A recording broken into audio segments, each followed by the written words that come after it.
Let's see how it goes. All right, so we're streaming. Well, I started it. Okay. And okay, we are streaming, I think. Let me see. Yep, we are streaming. So I'm gonna restream. Let's see. So I restream on restream.io, and I also restream on DLive, which is through Steemit. Let's see. So once I hit the start, and I think I should dead on something else, but okay. My phone always starts dying around this time. It's crazy. All right, let me look at Steemit. There, DLive. Okay, so we're ready. So this is gonna be a little bit different than before. People are gonna come in and join our conversation, and I want anyone who's coming in to watch, listen, participate. Focus is on you. We don't get to have you on very often to ask you questions, get your insight. So anyone who comes in, please, let's give the spotlight to Political Avenger. Every one of us that comes in, we talk a lot. So we want new people to interact with. You're breaking still too. Okay, hold on. It could be your phone. But let me double check. Oh man, I feel like one of those people who have like 7 or 8 instruments, like they're their own band. The solo artists. Yeah. Okay. Yeah. Yeah, I do have some of that weird stuff. Let me figure it out. Let's see. What's going on here? Test. It seems fine right now. Right. Okay. But it's just like it's yeah. Okay. I think when I talk, fine, right? Yes, I think it's when I talk too close to the microphone. Close. Okay. Yeah. Okay. There you go. Thank you. I would never known. All right. So we were talking about how the system, and I was saying how the closer you get into improving your life in this current system that we have, the more craziness that you realize how trapped you are in the system. Like it takes a lot to keep going to the next level, the next level, the next level. For example, like I'm moving to Columbus, Nebraska, middle of nowhere, Nebraska. And so my wife and kids are there, and they are. We got a house, or we've made an offer on a house, and so we're getting a conventional loan, a 30-year loan. So we went to one bank where we want to go local banks. So we got one bank, and that's it started with a 5% rate, fixed rate. So we went to another bank, and they said, "Oh, we can give you a 4% fixed rate loan." And then we go, "Okay, we'll go back to the other to negotiate," and they'll say they won't match it. So it's only at they'll only keep it at 5%. So we go back to other bank and say, "Okay, we'll go with you guys." And they go, "Oh, we just ran something. We can't do the 4%. We'll do a 4.5%." So it's like we can't really do anything. So they always find a way to get a little bit more out of you. And like our current system, if you get a job, you get anything else, you always have to haggle. And they'll always come back and say, we can't get you what you want. So you have to take it or leave it. And right now, the system, how it's going is you're going to have to keep taking it because you have no other option. And it's like we don't have a system in place for people who get out of poverty, get people who are homeless to have homes. even getting people who were felons, to get them when they serve their time in prison, they have limited rights. They can't even vote. So having a system in place where they can actually gain their civil liberties back, and a whole bunch of stuff.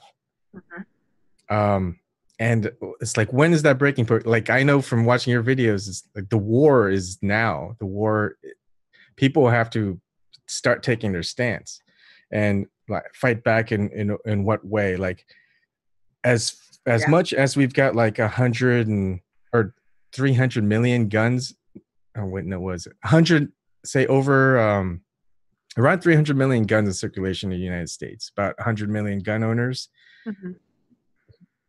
There's no revolution. There's no civil war. No, not all of them are using guns. I mean, it's like a big breaking point until that's going to happen. But when is that going to happen? Like, at what point do Americans say, you know what, you guys are corrupt? See what happens. Go ahead. Sorry. Yeah. I mean, so if you're thinking about it, if you're looking at it, no one wants war, right? Like, meaning regular folks like you, or even a conservative, nobody wants, they understand. Okay, people that have been in the military, that are no longer in the military, understand what it means to go to war, right? Anybody that's had family members that have been in wars, or police officers, or all these things, or that have experienced, like, they come from other countries and have experienced what it is to be in the middle of a war. They don't want that, right? So they're going to hold off. I'll say we as a society of regular folks, the common man, hold off till the last moment. Yeah. We will hold up till when they start seeing people marching on the streets with military hardware and coming at us, we will hold off to that moment, because we don't want to go there, right? Nobody wants to go there. It doesn't make sense, like to egg it on. You don't want to egg it on. You just warn people, like, if you try, it's inevitable. We're going to fight back by any means necessary, and everybody talks about it because they're coming at us. And I mean, they're coming at us hard. Like, when you have, like I said, when you have people on TV calling for assassination, like, they're calling, it's not like I'm lying. You can go and find these things, like, and then sending messages, like, straight right through the news. Like, you only see that in my country. You only see that in third world countries, where somebody has the balls that they think they got it so big that they're going to say it on TV and, like, send you a message. And not even just send anybody a message. It would be one thing if it's somebody, a celebrity sending a message to a celebrity. But it's celebrities, it's people within the government sending a message to the president of the United States. Yeah. You know what that is? When you can say that and nothing happens to you? I mean, if this would have been just 10 years ago, somebody sent a message on national TV to the president of the United States, oh, by the way, we have 20 different ways of taking you out. They would be arrested. They would be like the FBI, the Secret Service, everybody and their mother would show up at their house and said, what did you mean by this segment of the show when you said on national TV, on MSNBC, that that the president can be taken out? What does that mean exactly? Like, that hasn't happened. None of this has happened. And I don't care which president it is. I don't care if it was Obama. I don't care if it was Bush. I don't care if it was Clinton. I don't care if it was, Jimmy Carter. I don't give a crap who it is. You don't do that. And when you start doing that and it's allowed to be done, we are in serious shit. Yep. It doesn't matter if it's a Republican. It doesn't matter if a Democrat. We are looking at what my country saw, what my country is seeing right before it turns to what it is now. Yeah. You are looking at, Warsaw. You are looking at all these countries that were okay at one moment, and then the next moment, civil war and destruction. I don't want that. Yeah, and you're Venezuelan, you know what I mean? And so if you don't have to talk about it if you don't want to, but I mean, it's chaos in Venezuela. It's what could happen. Of course it is. It's fucking Yep. It's anarchy because we have a good portion of there's like a chunk of the population that are criminals. Mm-hmm. There's a huge chunk of the populations that are criminals because a lot of people live in poverty. And that has to do with the 90s and the 80s. It slowly started going south, like really bad in the late 80s, early 90s. It started, crime started going up, uh, you know, robbery started going up. Like it wasn't like how it is now, not like how it is now, Mm-hmm. but it was starting to get progressively worse. That's why Chavez was able to come in, Yep. because the government that was before Chavez was so corrupt and wasn't, and they're not even, you say so corrupt. Okay, so the government that was in power before Chavez is basically our government right now. You Yep. see what I'm saying? Mm-hmm. It's basically our government right now. So because they were so corrupt and they thought they had it good and they had, all this stuff, and they were able to, enrich themselves with the corporations being in there and handing the money and all this stuff that's went on. Yep. Chavez tried to do a coup. Mm-hmm. He was involved in a coup. It didn't work. Then he went the route of the election. A man of the people, blah, blah, blah, blah, blah, blah, blah. The people that were less educated, right? Like my Mm-hmm. family and all this other, he made all these promises and then he came into power. He did, he gave all the poor people, you know, the socialist help, right? The socialist help, and I'm sorry I'm saying it that way, but it's the socialist help, meaning, he provided food, he provided education, he provided, drug rehabilitation, all this stuff to people that didn't have money. But then what did he do?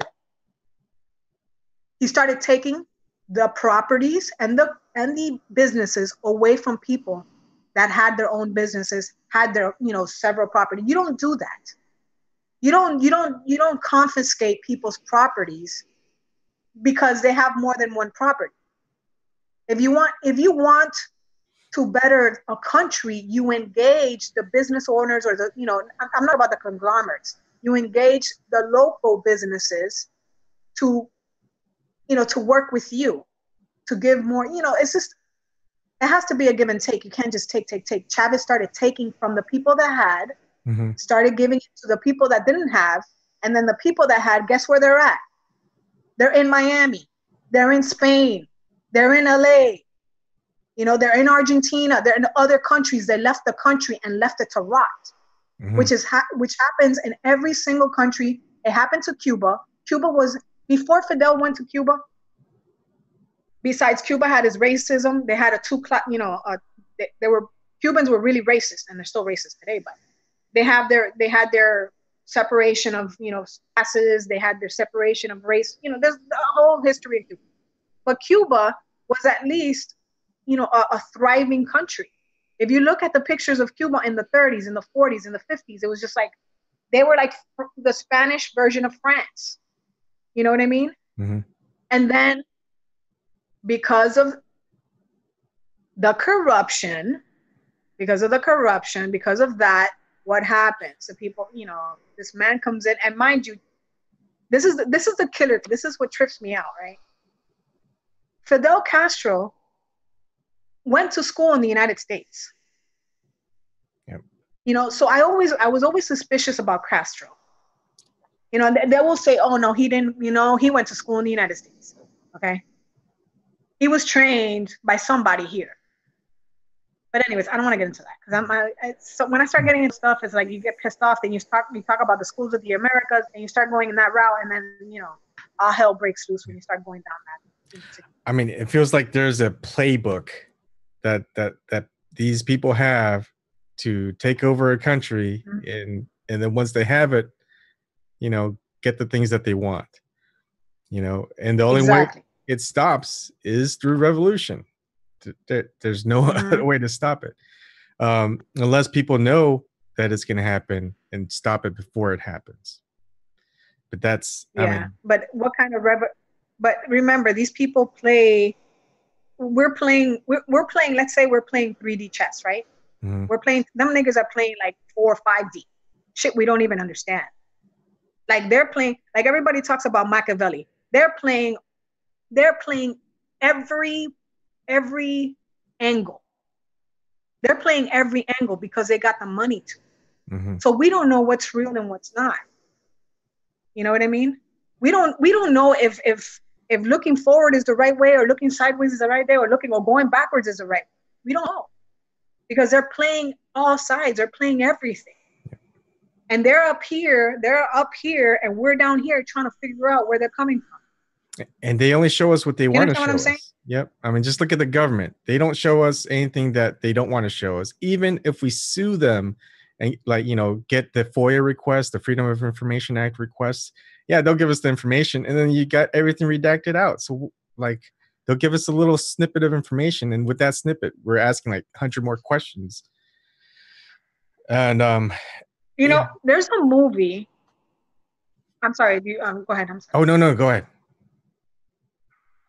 I forgot the name of this movie. It was a movie from the 50s or 60s, and I wish I knew the name. I saw it online, but it's a movie about this gentleman that joins this group, and it talks about the Freemasons. And this is back then. This is like in the 50s, 40s, 50s type movie. And he talks about the plan. And what kills me is that there's movies out there that talk about the plan Yep. for the world, Mhm. right? Yep. And he talks about how this organization it was putting people into power and into industry and into all these locations, into religious institutions, and all these things, and for the ultimate goal, their main goal, right? I wish I knew the name of that movie, but when I saw that, and I'm saying this movie was done, it was done in the 50s and it was done in the 40s. I'm like, and they put it right in front of your face, you know, like we people have to think about this in a different way. I mean, I know a lot of people, maybe I don't know, your audience that doesn't believe in spirituality or stuff. I don't know. I don't know what your audience is We like, have but all different right. But I'm saying for people that may not go that route, you Mhm. have to look at this. You have you have to look at it from the point of view of the people that are rooting this. You have to look at the world as they look at it. Mhm. They're not looking at us as political, like it's a social, psychological, political, you know, environment. They're looking at it from a spiritual environment, from a spiritual point of view.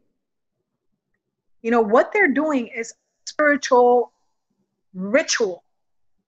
They're not engaging us in politics and because of money and power. It's not only that, it's more than that. And people have to understand it's more than they are look when someone tells you, or when you read people's books, or when you read all this stuff, or when you hear about these lodges. We have a ton of lodges here in Florida, Freemason lodges. There's a lot of Okay. And Freemason there's lodges here. other types of they're everywhere. Mhm. Okay. What is it that's going on in those lodges? And I know people that watch my videos and maybe watch your stuff and maybe interact with you are Freemasons.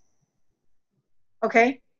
They are. I trust me. I'm just going to tell you they are. Okay. What they're telling you, if you're under the 32nd degree, what they're telling you is not real. It's not true. When you get to the 32nd and higher, that's when real shit starts hitting. That's when they start trying to like educate you on who they are, what they are, and what their intentions are. Okay. And the reason that they bring in people is so they can put people in positions of power. Why is it that everyone that becomes a politician, okay, or that becomes a police officer, joins some type of society?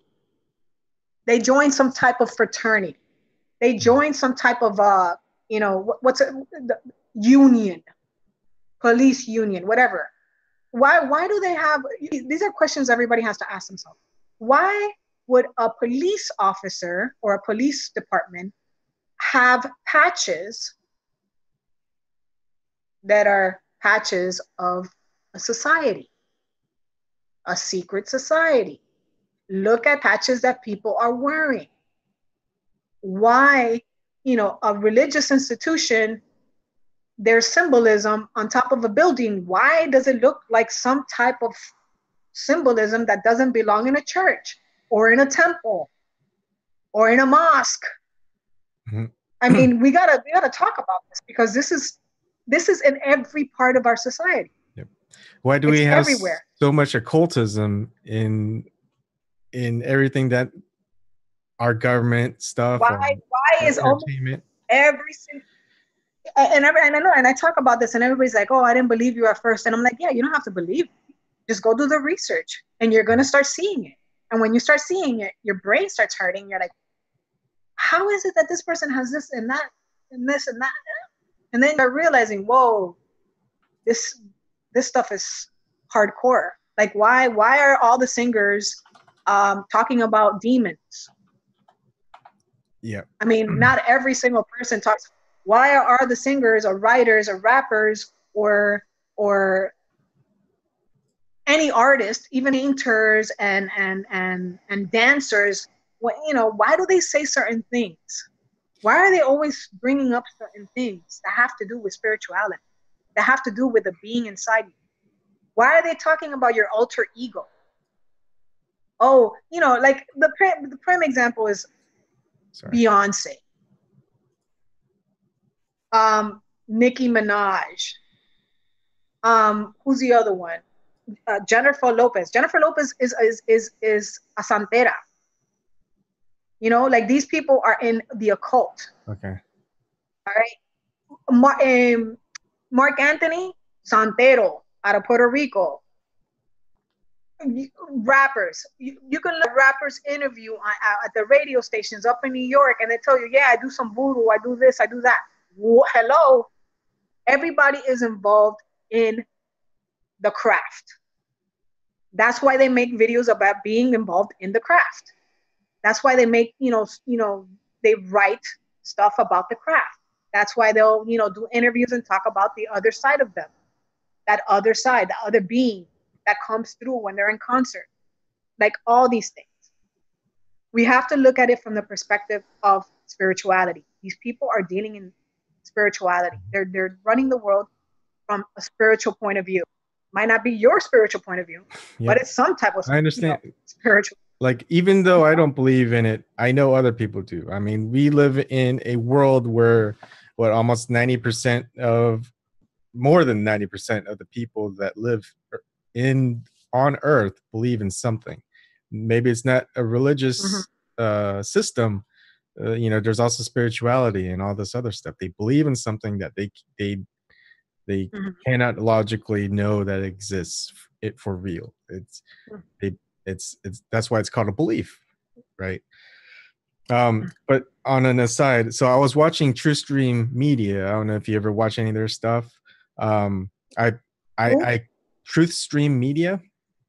You can look them up. They're pretty good. I'm going to share the screen. You should be able to see it.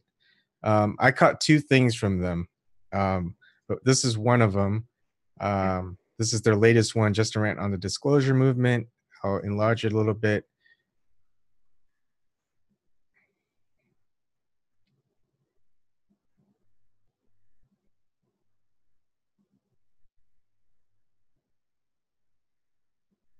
Can't really see it, but what does it say?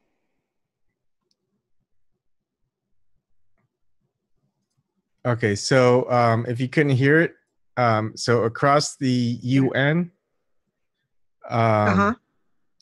there's a plaque, and it's pretty close to the UN building. It says, "Man search for peace. Man is destroying himself, his soulless body plunging into the abyss, but man cannot escape the all-seeing eye of the Almighty, which penetrates the darkness of his despair." And that's like an awkward plaque to have across the UN building. I mean, it's in plain sight. I mean, if you're looking for occultism stuff, you'll find it right out in the open. And it's like, but if you didn't know about it, if you didn't know about it, you wouldn't have paid any mind to that plaque. Yeah. Right. Yep. And they put it in plain sight because they have to tell you. ritual. Yeah.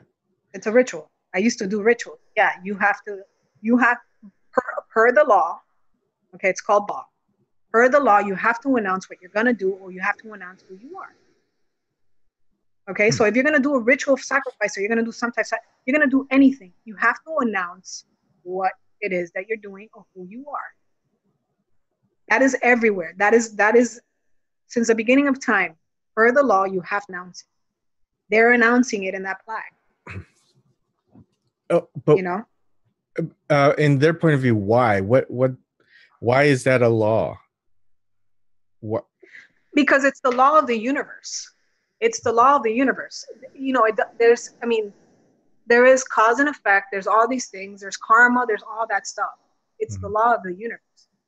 If not, the karma that they get back for not announcing it and showing you, letting you know, they believe that because they let you know that they're going to receive that karma back because they told you, and if you were silly enough not to listen, that's on you. You deserve what you get.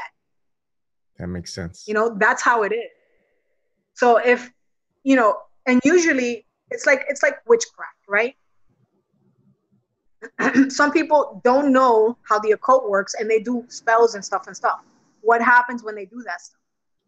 Because they're not protected, it comes back to them and they end up getting sick and they end up dying, you know, if it's something to that effect. So there's everything has order, whether it's in the dark or in the light or whatever. Everything has its order. You have to operate based on the universal laws. That's just the way it is. It's the way the creator created everything. You know, you're not gonna do whatever you want all the time, you know, without having to expose yourself a little bit or without having to announce yourself.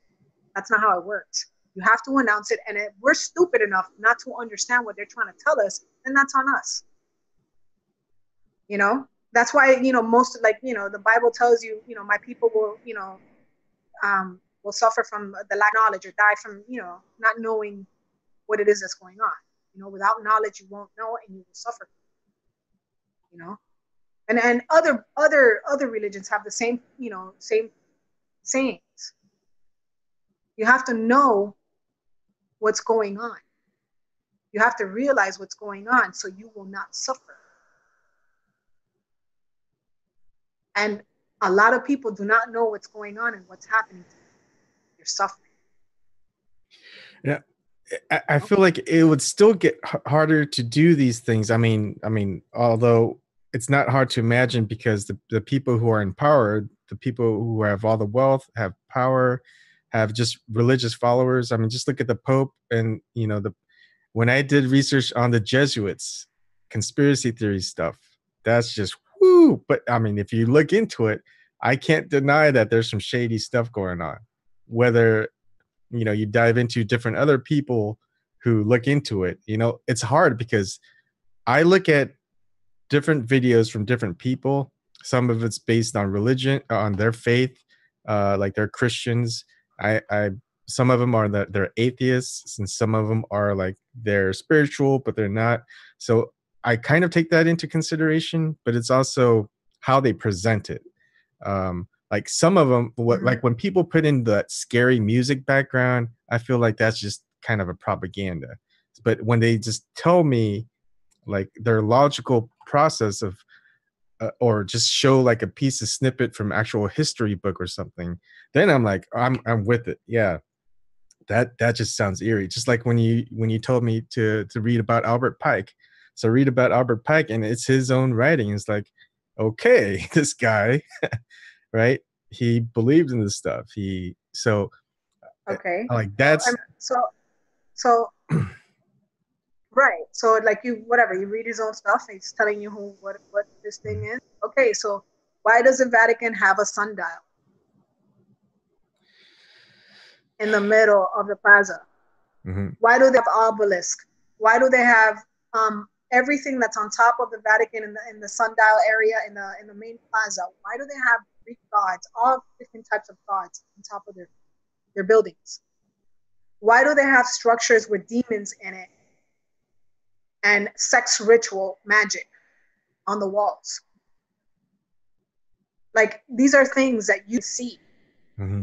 Why do they have, you know, creatures having sex? And this is on their buildings. Like everywhere in Rome, you can find these things in the city of the Vatican, because they're their own country. Mm-hmm. You can find all A these city state. murals. You can find all this artwork.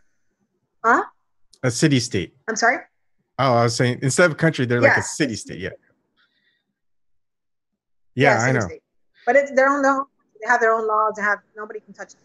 So they have all this stuff, all the the pagan stuff, part of their city state. So they're not Christian. If you really think about it, they're Christian. When they wear those hats that you see the Pope wearing and all the bishops wearing, that's a fish god hat. That goes back past the Gospels. That has nothing to do with Christianity. When they have the broken cross, that the staff, and the staff is what in the occult is something that the high priest use. Okay, Like it's a the magical staff. a sepulcher. How do you pronounce that?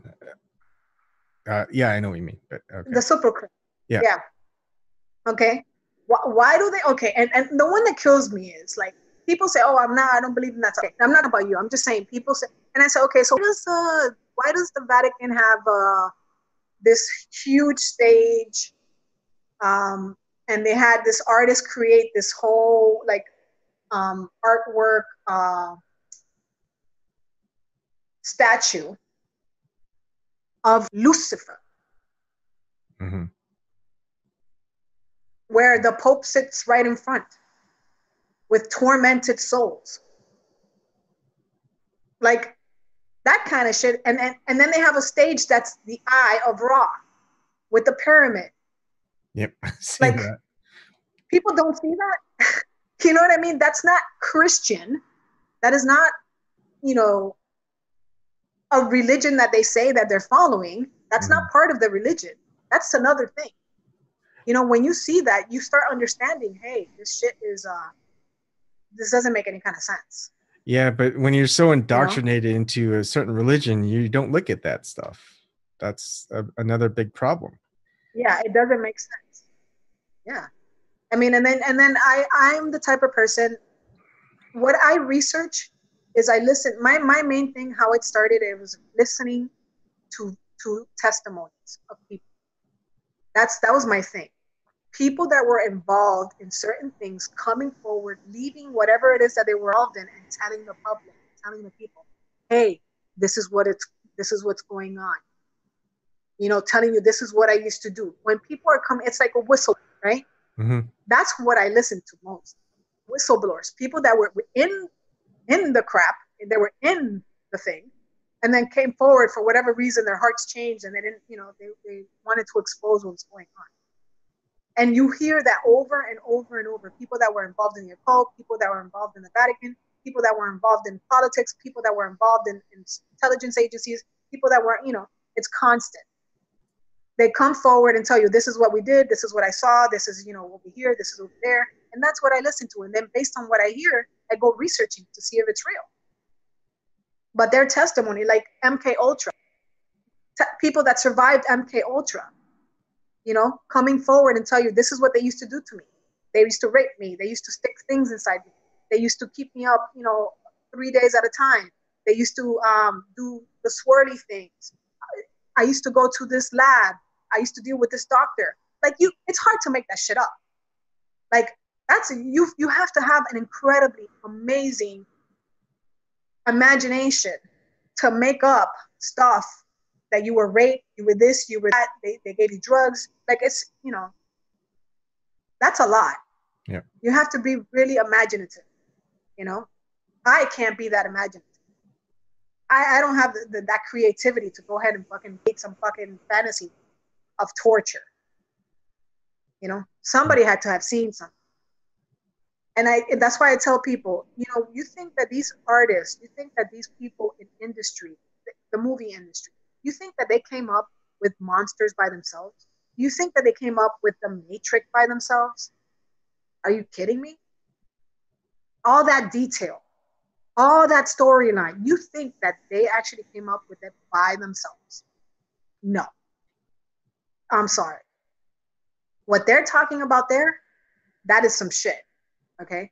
Mm-hmm. They were already talking about AI and AI being conscious and AI doing all that stuff years ago.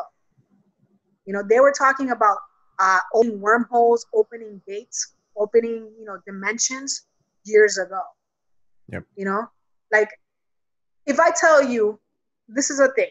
If I tell you that I saw Lucifer several times, once awake, twice in dreams, and the last time he was in my home, I couldn't see him, but he was speaking to me.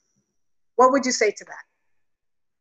Like personally, I would say you're crazy, but that when I think about it is I believe that you believe it. I know that you believe it.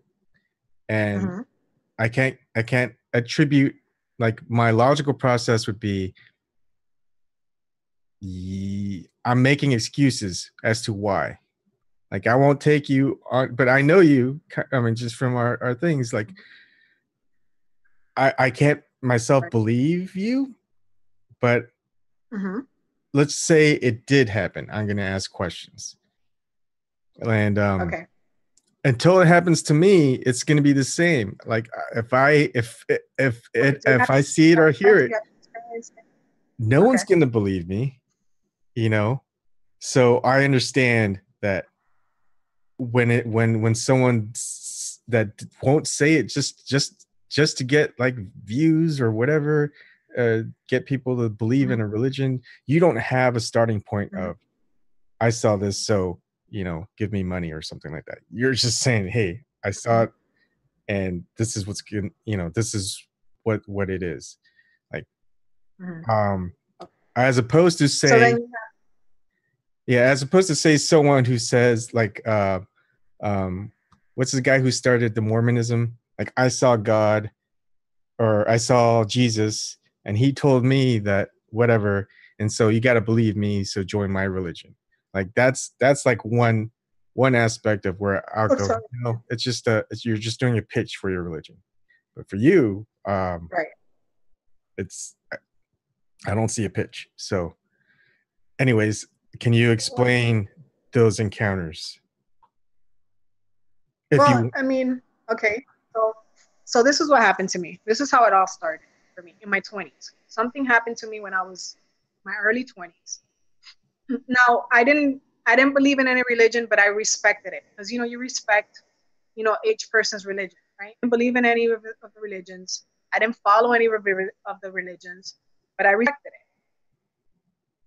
One day, I was at and I was trying to do videos yesterday, and the videos would delete. But now, since you have me on, I'm going to tell you. okay. One day, I was attending a party, okay, a kids party here in Florida. My nephew, right? Because I was with someone for 10 years. We were going to the 11th birthday party of my nephew, and it was a kids party. Kids running around, parents there. There must have been like about 20 something people, about 20 something people, with including the family. It was a big family. So when they were going to cut the cake, like they were going to sing happy birthday and cut the cake, everybody went around the table, the dining room table, to sing happy birthday. And I sat, there was stairs right across from the because it was a 2-story house. There was stairs, and I sat on the stairs looking at the table. And all of a sudden, I got tunnel vision and I was paralyzed. Okay, that's what happened to me. So I can see everything, and I'm talking to you, and I'm feeling stuff coming through the room right now. I can see everything that was going on. I could see the people, the kids, the laughing, them turning the candles on. I could see the whole thing, okay? But I couldn't move. I could only see, sit there. My partner, the person that I was with, came to me and saw something. They knew something was off. And they were like, hey, Jennifer. I wasn't moving. I was just my eyes. I wasn't blinking. I was nothing. I was like almost in a, like, let's call it a trance, right? Somebody goes into a trance. I couldn't move. I couldn't blink. I couldn't go sideways, nothing. Hey, then the sister of the person that I was with was looking at me and saying, hey, hey, I was not moving. Then the mom came. Same thing. And then the older sister came around, looked at me and said, we need to get her out of the house now. They picked me up. They walked me out because I had no function of whatever had me. I had no function of my body. I didn't feel my body. I could only see, like if I was looking out of a telescope. That's what it looked like. They took me outside. They were talking to me. And I would hear them that like they were like across the street. That's how I would hear their voice. And they were saying, Jennifer, listen to us. Try to move, try to gain control. They were talking to me, try to get control, try to move, try to do something, gain control. They were walking me towards the back of the home. They had some stuff, they had eggs in their hands. And the older sister, she was like, grab this egg and try to throw it down. Grab the egg and try to throw it down. I couldn't grab the egg. I couldn't do anything. So they walked me back to the front of the house. They walked me up to an intersection. Okay. And then she's like, try your hardest to grab this egg and throw it on down. As they were telling me that, a car was passing by. A car was coming by. Okay. When they were walking me to the middle of the intersection, a car was coming by. And then when she had me grab the egg, because she grabbed my hand and tried to grab the egg, all of a sudden I punched the car window of the car that was passing by. I went to the car and punched the window, full force. They ran me back into the house. And this is what they told me, because I don't remember half of it. They ran me back into the house. And as soon as I stepped into the house, there was people hanging out, doing whatever, having fun. They said that I started grabbing people and throwing them from one side of the house to the other, as they were rag dolls. That's what they told me. You began grabbing people and just throwing them. I was throwing people, grown men, grown women, children. I was just throwing them. And they had to jump on me. 8 guys, about 7 to 8 people had to jump on me. Okay. And they pinned me to the ground. And I was whatever, I guess I was like fighting them. And supposedly they called somebody. And this person was a witch doctor. Okay. And they told them it's an emergency. You need to get here. Something's happening to this girl. Now, mind you, you got 7 people on top of you. I'm a strong girl. Okay. But one of the people was 300 pounds and he had a hard time with it. Okay. So they had me pinned down to the ground. They had all these people on. That 300-pounder was on me. And then the witch doctor got there. They call him, it's called a babalao. Okay. The witch doctor got there. He looked at me. He had all his stuff, all his spiritual stuff. He started doing his spiritual things. He started chanting, doing his incantations. And I guess during the chanting, the incantations that he was doing was pinning the entity to the ground. So he was pinning me to the ground. Whatever energy he was using for the incantations had me tied. So the person that I was in a relationship with and the other people told me that they saw somebody in my place. Like they can see my body, but they saw somebody over me on the floor. The witch doctor that was dealing with the entity started talking thing that's called lukumi. Okay, it's a language in Africa. He was talking lukumi to whatever had me, right? You okay? Yeah. You're good? Okay. Yes, I'm good. Okay, to whatever had me. Whatever had me was talking back to the witch doctor, okay, and was talking to him. So the witch doctor was talking to him in an ancient language, and that whatever was taught to him in an ancient language. There were two different languages. The witch doctor described the entity. It was Amazonian, okay, and he was talking a different language, okay. Now, they were talking back and forth, whatever. That's when my journey started of all this. I wasn't involved in all. I had seen stuff, when I was younger. I saw my father, when he, when he died, came to get me. Like I saw that. I saw things, but I never was involved in religion. Okay. Yeah. After that, I started going through a journey. Okay. The journey was, I guess, when people say your chakras are open, I started seeing people walking around that weren't there.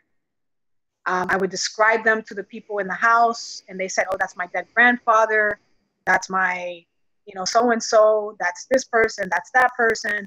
And then I would tell them, oh, I heard you talking in the room in the middle of the night, and you guys were saying this. And they're like, how can you know? You were sleeping. Like things like that, right? Mm-hmm. So all these things were happening to me. I was seeing all these things. They took me to another witch, another person in the occult. She told me that she told me that it was very dangerous for me outside, that I had to stay indoors until they had a handle on what was going on. And then not to worry, it was a gift, blah, blah, blah, blah, blah. Okay. So that's what happened. That's part of the story. A lot of stuff happened that I can talk about, but it's just way too much to talk about. Then comes my dreams. The first dream that I had of this person. Okay. It was 6 months in. Before you go on, I'm sorry. So it sounds like a lot like an exorcism to me. Is that kind of what it was? Like that they had to do, like where you were possessed by a demon of some sort? Yeah, I was possessed. Yeah, I was possessed by something. They weren't okay. So because the church sees it as you have to exorcise somebody, right? Mm-hmm. You have to remove that from them. Other cultures like shamans and witches and like babalaos and all that, they don't see it that way. They believe that there was a reason for what happened to me. And supposedly the witch doctor said what happened was the entity has been with you before he was with you when you were in your mom's womb. He was like a guardian. He was with me since I was born, and that he felt I was in danger. So he took over my body. That's what they said. Okay. That's what the witch doctor said. That's what the conversation that they were having when he pinned them down on the floor. Okay. So that's why he took over my body. Before then, he never done that. But that moment, he felt danger. He saw, I don't know what the situation was, but he felt like he had to take over my body. So it's not really, they didn't exorcise him for me because he remained. They just told him that, like literally the witch doctor was talking to me and I was speaking another language. Yep. Like we were having like if it was me, I'm having a conversation with you with an ancient language and you're having a conversation with me, and they were having a conversation how whatever was in me couldn't be doing that to me because it's angels. Because I'm alive and he's dead, blah, blah, blah, blah, blah. Okay. They had a conversation. They did some stuff, whatever. What happened is because he did that, he opened my chakras. He completely opened me up to other things, to other energies that are flowing around or other energies per. So anyways, besides all that, all this stuff happened, blah, blah, blah, blah, blah. I had my first dream. In this dream, there was a man that lived in a skyscraper. He sent for me. This is the dream. He sent for me. They picked me up. I went to the skyscraper. It was the tallest skyscraper I've ever seen in my life. I don't know where the city was. It looked like something like New York City, but I don't think it was New York City, but it looked like New York City. The doorman or the elevator man pressed the top floor. He pressed the top floor. I went to the top floor. I got out of the top floor, and it was the apartment that I went into was the whole floor, the whole top penthouse. It was the whole building top. I got out. There was marble floors. There was gold on the wall. There was gold by the stairs. There was a huge bar in the middle of the room, middle of the place. And then I see this man coming out from the back. He was in his 40s. He was wearing a silk robe, and he called me over. He says, "Come over." He went to the bar. So far, in my head during the dream, I was like, "What the hell is this? Like, I don't understand what's going on." Because I used to dream a lot, and I used to be aware that I was dreaming. When I used to go into my dreams, I knew that it was a dream. And then I was asking myself, what am I doing? What is this dream about? What's going on? Right? Who is this guy? Why am I here? Where's this? I was questioning in my dream. So I walk up to the guy. He goes, "It's nice to meet you, Jennifer. It's nice to meet you." And I'm like, "Who are you?" He gave me the name, but I don't remember the name. It was so many years ago. And I'm like, "Okay." Like, "Yeah, okay, you called for me." And he goes, "Yes." And then he starts talking. And he starts telling me, the things that he told me was that I don't need to worry. That it's okay if I do whatever I want. That it's fine. I can do whatever I want. I can be whoever I want. Like telling me there's no restrictions. Mm-hmm. I have no restrictions. And then I look, so I walk out of the elevator, and then on the right-hand side was the balcony, and it's all glass. And then when I was at the bar and I was looking back towards the elevator, this girl comes down the stairs. Beautiful woman, whatever. He calls her over, and then he continues to talk to me. And then he tells me, you can be and do whatever you want. Okay. Now, I didn't understand that dream. For a very long time, that dream was like in the back of my head. I didn't get it. Like, I woke up and I'm like, what the fuck? Like, I'm sorry, I'm cursing. No, sorry. You do it all the time. What the hell? Yeah. What the hell was that dream about? Like, that bothered me. So then I was like, it's a dream. Mm-hmm. Some time passes. I have another dream. Same type of dream. Rich guy in a penthouse calling me over, telling me that I can do whatever I want. I'm sorry, and I missed a part. He said, "Join me." That's what he told me. And he told me that in the second dream. "Join me. You can do whatever you want." Okay. That was the second time. The third time was about 4 years later. I was with somebody else at this time. I had another partner. I lived in Miami Beach, in a studio right on the beach in North Beach, in Miami Beach. And I was hanging, I think it was a Friday or a Saturday night. I was hanging out with my partner. And I used to like to open up the windows, because I like to feel the ocean breeze come in, mm-hmm. And I like to smell salt. And I was hanging out with my partner. And we're chilling. We had the bed next to the window. And then all of a sudden I look out the window. And this is not a dream. I'm awake. Okay. This is Friday night. We're hanging out. Saturday night, we're hanging out. And I look outside the window, and there's somebody hovering outside the window. You know how you're doing meditation when you cross your legs, mm-hmm. right? Yep. Okay. So this person or thing was outside my window like this, with the legs crossed, floating right outside my window. I flipped out. I looked, I threw myself to the ground, and I was like, what the fuck is that? My partner was like, what are you doing? Why are you on the floor? And I'm like, look outside the window. Look outside the window. Okay. They look outside the window. They saw the same thing I saw. Okay. The person that I was with jetted to the other side of the apartment saying, what the fuck? I get back up. I look outside the window, still there. And, again, this time I was in the occult fully. I was already initiated. I was doing rituals. I was doing the whole nine. Like, I was in the occult with myself.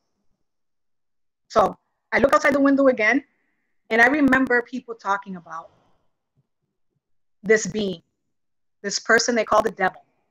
You used to hear that all the time. The devil this, the devil that. You hear it in the movies. The devil this, the devil that. They described, what they described in the movies and all that stuff was exactly what I was seeing. And he was laughing. And he had horns. He had glowing eyes, like red glowing eyes, and he was laughing. And I said, what the fuck? Like, what is this? And then, boom, he disappeared. And then after that, weird shit started happening. Like, I was hearing trumpets. I was having all these crazy dreams, all kinds of stuff. Move on several years. forward. Okay. With something else. At this moment, I was trying to do like the Buddhist thing mixed with the occult thing. I was trying to like meditate. I was doing all this stuff, all these practices. I was trying to merge the practices. So I'm with this new person. One day, this new person wakes up. Okay, wait. Before that happened, I'll tell you my dream, because I had another dream. So I had another dream where I was at an amphitheater, like a opera house amphitheater type. I was waiting in line with thousands of people, and it was nighttime, and and I was waiting in line with thousands of people, and I walked up to this a staircase, and the staircase was one of those spiraling staircases, and I was at the beginning of the staircase. And there was a huge line. Everybody was waiting. Everybody was, I guess, excited to go see some concert. I didn't know who I was going to go see. An usher walks up to me, and I was supposedly with friends. An usher walks up to me, and he says, "Would you like to skip the line?" And I looked at him, and I said, "Yeah, I would like to skip the line. I don't want to wait here with all these people to get into the concert." And he's like, "Okay, follow me." So me and my friends follow this usher guy, walk through the back of the amphitheater, opera house, whatever it was. And then when we walked through the back door of the opera house, we walked through, and then it was daylight. So when I look back, it was nighttime on the other side of the opera house. When I walked through that door, it was daylight. And what I saw was total destruction. I mean, it looked like a nuclear bomb had gone off. Okay. You know how you see the video and the footage from the Middle East, like Syria and Iraq and all those places where everything is just like total destruction? Yep. It was like that. Okay. The streets were bombed, cars were burning upside down, all the buildings, every single building was only had their foundation. Like they didn't have walls, total destruction. And me and my friends were looking at each other like, what the hell is this? Like, where are we? And then the other was like, come on. Follow me. So I followed him to a building. The building that we followed him to was like it looked like an octagon. Is it an octagon? When it has those octagon, like a octagon? Yeah. Like it kind of like that, right? Those edges, right? Yeah. That's what it looked like. But it only had the pillars and floors, right? Okay. So then we walk in.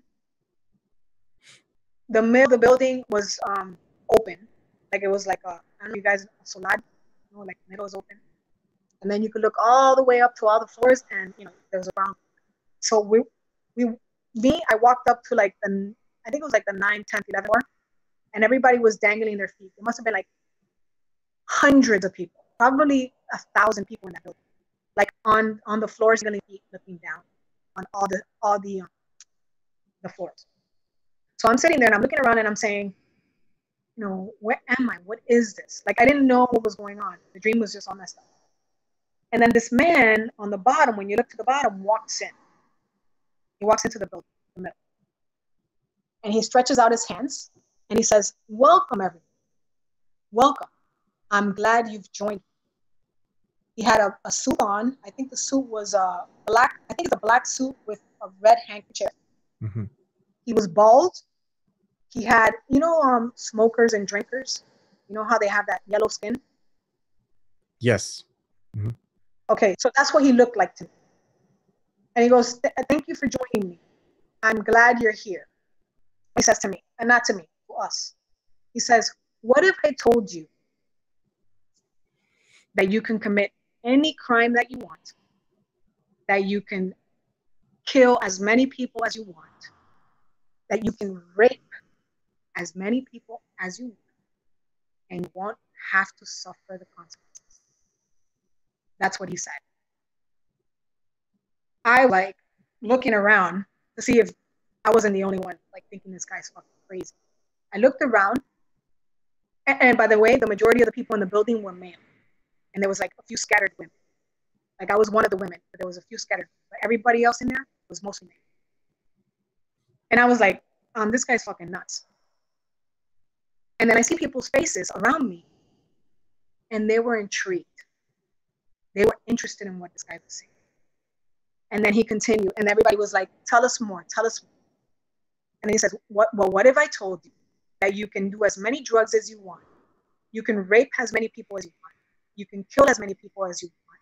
You can steal as much as you want, and you won't have to answer to authority or anybody. You will not get in trouble. Nothing will happen to you. You will not have to give account. Sounds like Hillary Clinton. Sorry.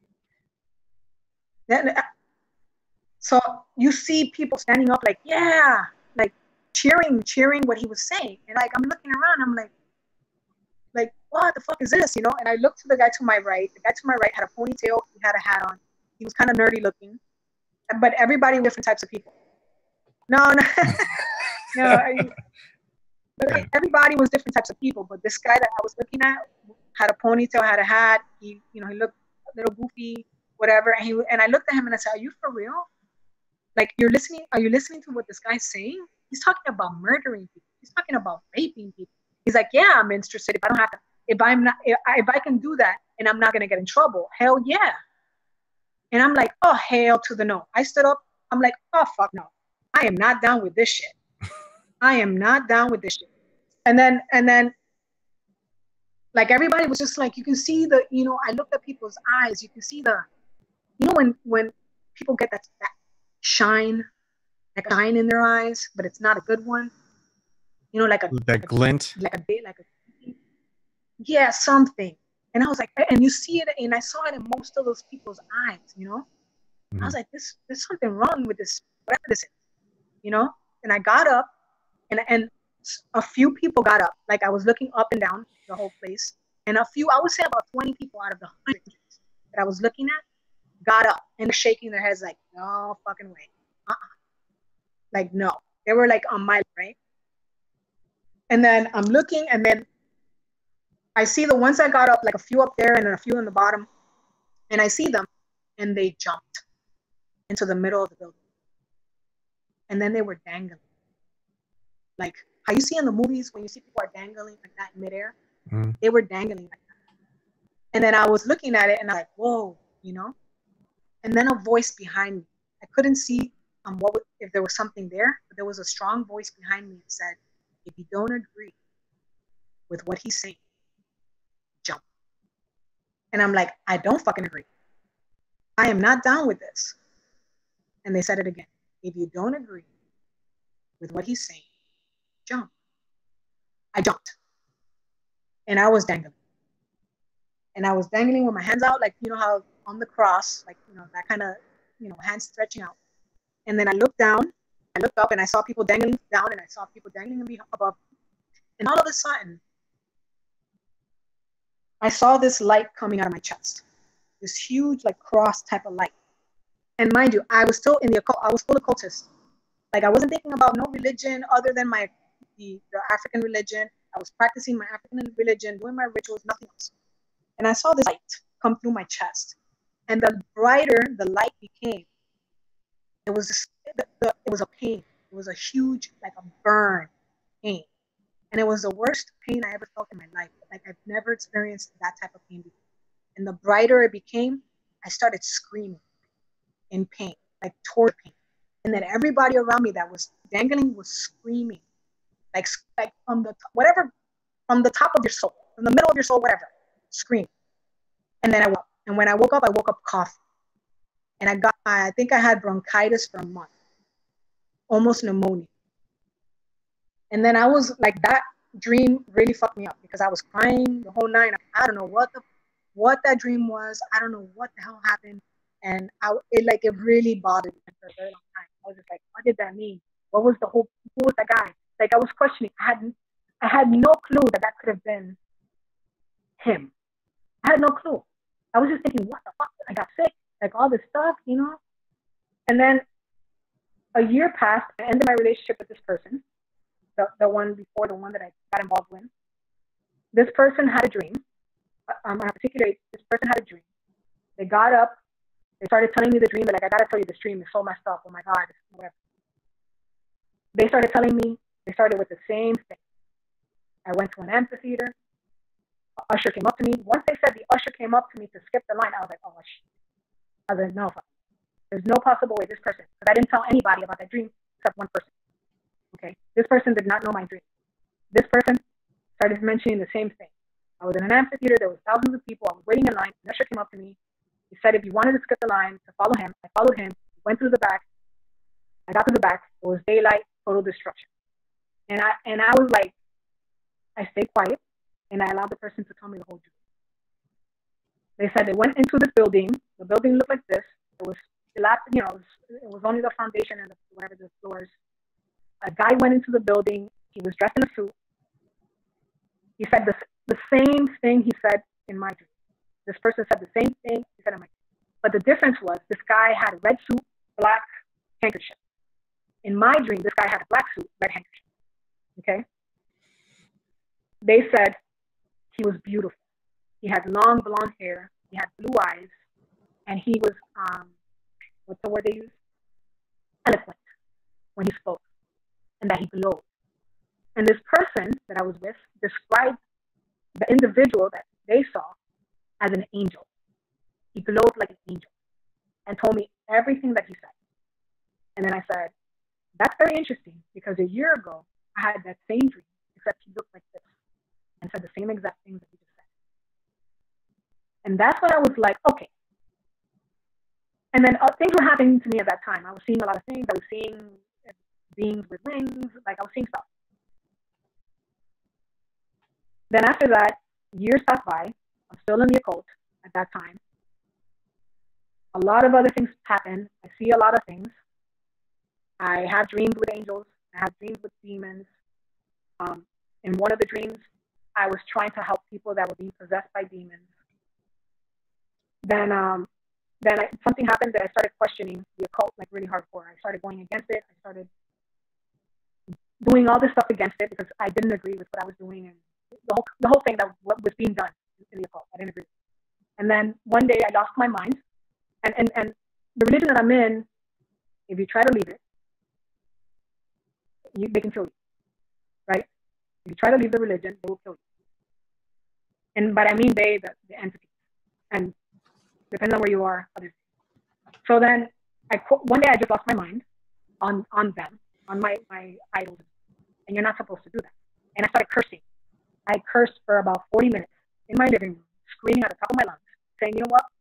Fuck you, Orishas, fuck all you. I don't give a fuck. Come kill me. I don't care. I'm not following you anymore. I'm not doing it anymore. You know, you guys are evil. I'm not doing it anymore. And then I was cursing, and then the cursing turned into another tongue. I was talking another language. I was talking an African language that I had never spoken before. And I was talking to them in the African language, and then I guess I was talking so hardcore, whatever I was saying, that something manifested in front of me. One of them manifested in front of me. And you got to understand, in the occult, there must be blood for them to come down or up or whatever. You have to sacrifice an animal. They don't just show up.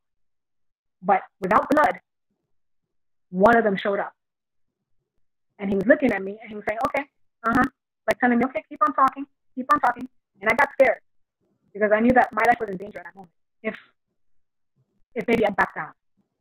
I kept on hitting him, saying everything. I felt everything. And I told the guardian that at that moment, the guardian that was over me, his name is Ogun. Can you repeat that? Ogun. Okay. It's the god of war. Okay. That's the one that governed me. And then the female side is called Yemeya. Okay.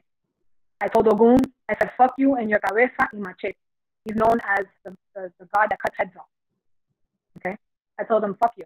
Like, whatever. I told the god of the crossroads, fuck you too. I told all of them, fuck all of you. Fuck you, come kill me. I don't give a shit. So after that day, I was just like, whatever. I ignored them. Months went on, I ignored them. They were trying to talk to me, I ignored them. And then one day I was in the bathroom and I used to pray every day. And, you pray in the occult. And in the bathroom, I used to pray every day. And then this light came in one day. And I used to see lights and all kinds of stuff coming into the bathroom, into the living room. Like that was normal to me. But this specific orb light came in. And then I got out of the bathroom. It was a ritual that I used to do. Got out of the bathroom, went into my living room. I was going into my living room and I saw somebody standing. You see the doorway right here? You see that? Mm-hmm. It's my doorway. Okay. So I was walking and there was somebody standing and it was the person or the thing was as tall as the doorway. That's how tall it was. He was dressed. He was dressed with almost like Roman attire. Roman attire. You know, with the skirts of the Roman in the ancient times. Yep. Yeah, the whole and he had a what is it called? One of those helmet things. Like a. The you know how the I Roman. know what you mean. Yeah. Yeah. He had a shield. A shield, and he had a spear. Except this being his breastplate was white gold, and his the skirt thing was metal. It was metal. It wasn't like the leather that you see in the movies and all. Mm-hmm. It was metal and metal. And I never seen that before. I've seen the dead. I've seen other entities, but I've never seen that. And I passed right by him. Like I acted like if I didn't see him. I went past the door, and he said, "You did see me." And I stopped dead in my tracks. He said what? He said, "You did see me." Okay. Because I was telling myself in my head, I didn't see that. I didn't see that. He said, "You did see me." And it's weird because I was in my living room looking that way, and I had a little couch on the side there, and I could still see him, even though he was behind me. I could see him clearly, like if he was in front of me. And I was like, "Oh shit! Like what the fuck is this?" I was like, "This wasn't a dream. This was my regular ritual every day. What I used to do, nothing was different." And I was like, "Okay." I'm like, "All right." So I stood there and I said, "Okay, I did see you. Now what?" And he goes, "You're gonna leave that religion." And I sat there and I'm like, "I'm gonna leave my religion. Okay. How am I gonna do that? Because if I leave it, they're gonna kill me." And he goes, "All I'm telling you is that you will be leaving that religion. You're leaving, no matter what. You're leaving." And I sat there and I'm thinking to myself, I'm thinking this. I knew that what he was saying was true. Because I had no other choice because this thing presented itself. And this was a serious situation. I said, okay, so how am I going to do that? How am I going to leave without dying after I leave? And he goes, all I'm telling you, you will be leaving. And then I turned around, it was gone. So then that process started. All that stuff started happening to me. I almost died. I was bedridden for 2 weeks. Like all this stuff happened. And then about a year after that, after I left and I did what I had to do, I started reading on stuff on the Bible and other religious books. Then one day I'm in the kitchen preparing some food, and I feel something come into the living room kitchen, and I knew who it was. It was Lucifer. He started talking. He started saying, "I will give you whatever you want. I will give you whatever you want. Just give yourself to me." That's what he was telling me. He says, "I'll give you $1 million. I'll give you $1 million." I'm like, "No. I will give you all, sexually, you can have anyone you want." Like it was a 15-minute conversation. I will give you everything you want. You can do whatever you want. You want fame? I'll give you fame. You want this? I'll give you whatever you want. Just come and join me. Just come and join me. And I'm like, I am not going to be willing to give you my soul willingly. I'm not going to do it. You're going to have to trick me into giving you my soul. I already know what you are. I've already seen too much. I'm not going to give it to you. Fame is not, I don't need fame. I don't need money. I don't need nothing. You're going to have to try and trick me into it. Because it's not going to happen. And he got very upset. He got very upset that at one moment I got really scared in that kitchen. But he couldn't touch me. He couldn't do whatever it is that he wanted to do. He couldn't do it. Because there was other things there. Like the thing is, that realm is allowed to mess with you. It's allowed to manipulate. But they're not allowed to physically. Not when you've given up, not when you've given yourself to God. They can't touch you. Once you do that, it's very hard for them to come at you. They can try to like seduce you. They can try to do all this stuff, but they can't touch you like that. They can't physically come and like put one in you. They can't. But that was the last time that he came to me. He offered me $1 million. He offered me to be famous. He offered me that he can put me on TV. He offered me all this stuff. And I said no. I said my soul is worth more than $1 million. My soul is worth more than you putting me on front of the TV. I know I can be. I know people in the industry. I can be on TV. My soul is worth more than that. You can't take it. You can't take it like that. You're gonna have to trick me into it somehow. It's not gonna happen. And that was the last time that he came. He came to me straightforward, like, "Hey, jump on this, jump on my crew, and leave the other things behind." And then, about a year and a half ago, 2 years, I think it was 2 years ago, he sent something into my house. I don't know if you know what a succubus is.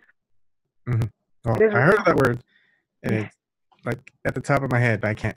Like if Okay, you ask me the definition, I don't know. okay. Well, about a year and a, it was about 2 years ago. He sent a succubus, and it was here to take my life. And I was awake. I was laying in bed. I was awake. It started squeezing my heart. I felt like I was having a heart attack. And then I saw a cloud open up, and I saw this, what looked to me like an angel, come down and stomp on it. And it said, it pointed at it, it pointed at the succubus, and it said, "My saints are not ready yet. My saints are not ready yet. Go." And then the succubus backed off, took whatever, stopped trying to put pressure on my heart, backed off. And then that was the last time that I had a serious experience with that. And then after that, I've had dreams, and I have dreams of like all the stuff that I've been talking about. I see airplane crash, or I see an attempt on somebody's life, or something like that. But Now, say you're in someone else's position or my position. What would be the questions that I would ask you? Like for me, like I would, for example, like what drugs did you do? Do you have any like medical like history? Like what? Like, was I doing drugs at that time? No, I was very pure, actually. I didn't drink alcohol. I didn't do any of that. Is that a thing? If you're in the occult, you have to be pure. You have to be purified. You go through a year of what's the word? You go through a year of celibacy. You go through a year of no specific foods. You wear white for a whole year. You do a purification. It's called the purification process, which most religions have their own version, where you don't. I could not go out at night. Like I wasn't supposed to go out after the evening, so I would have to be home by the evening. You don't drink alcohol. You don't smoke cigarettes. You don't do drugs. You don't eat any food that's not natural.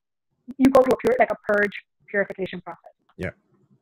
You're not supposed to have sex or anything to do with sex. You're not supposed to be watching anything vulgar or the whole thing. Like you have to you're a nun for a year or whatever. So yeah, no. And medical history, do you have like a history of seizures or like heart conditions or? No, I played sports. I did, whatever. And so your boyfriend or your partners at they part of the cult too?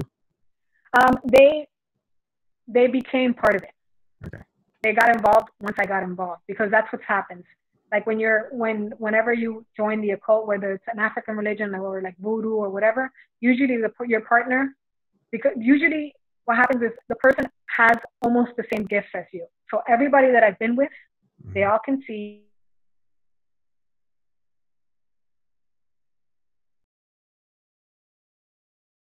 Hey, you froze. My connection's unstable. Hold on. What's going on? There's no reason for my connection to be unstable. Let me see if I can minimize anything that I have on. That's really weird. That doesn't happen. Yeah, I know. Okay.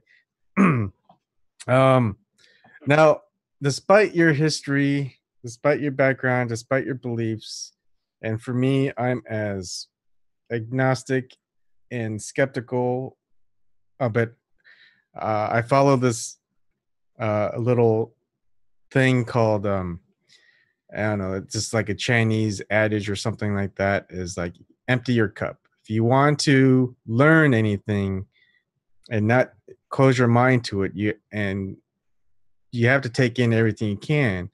Once you do that, then you can go and analyze it. But if I'm just blocking myself off to what you're saying, nothing good can come of it anyways, right? So it's like, why even have this conversation? Yeah. So is your battle and my battle different? I mean, we're in this little war, whatever you want to call it, against this corrupt system that doesn't want to change, that keeps hoarding greedily for more, and we're these little peons at the bottom. and these wars are always ideological or religious, and it's like no one wants the war, but I mean, I find like my battles are going to be different than your battles, but is it really? Is there a two-side war to it? Is it the like the religious side of the war, and is there like a material, like non-spiritual side of the war? Is it all, or is it all just boiled down to one religious or spiritual war, do you think? What I'm going to tell you is this. This is what I'm going to tell you. You can, your battle is your battle, right?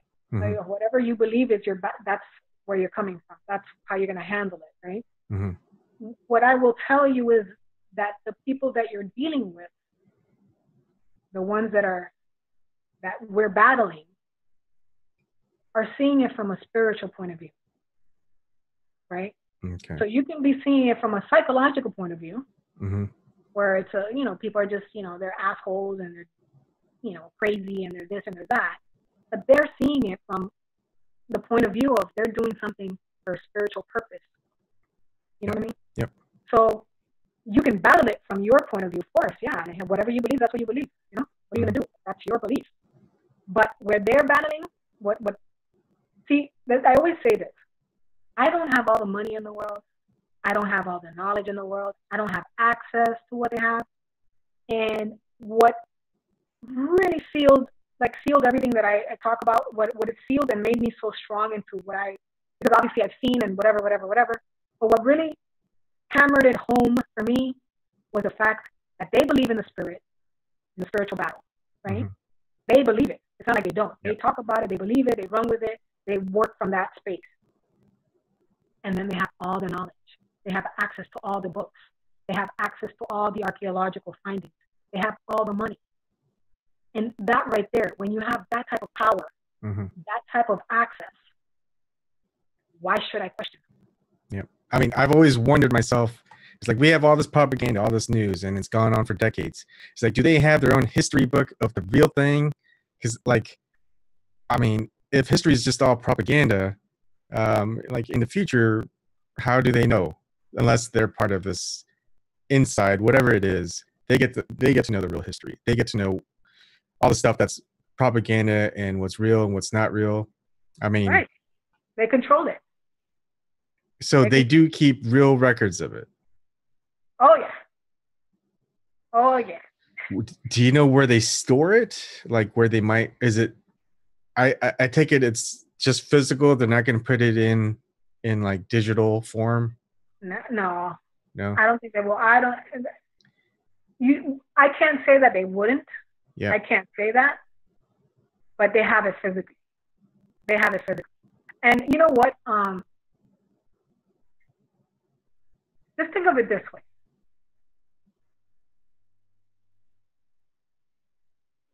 Okay. CERN. Mm-hmm. Right?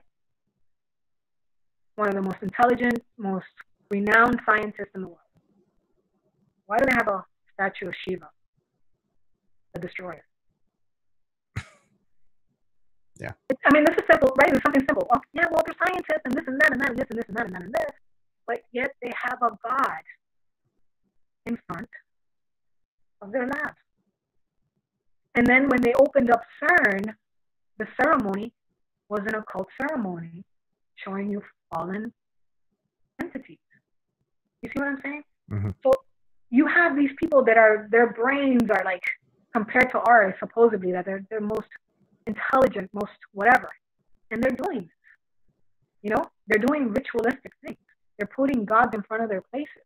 The Vatican has gods on top of their buildings. What is it that they know that we don't know? Why was Hitler in the SS involved in rituals and the occult and opening gates? I mean, this is stuff that he was doing. Mm-hmm. You have to think about these things. You have to be like, this is crazy shit. This is crazy stuff. Why is it that the elite and the powerful and the most richest people in the world are involved in spiritual stuff?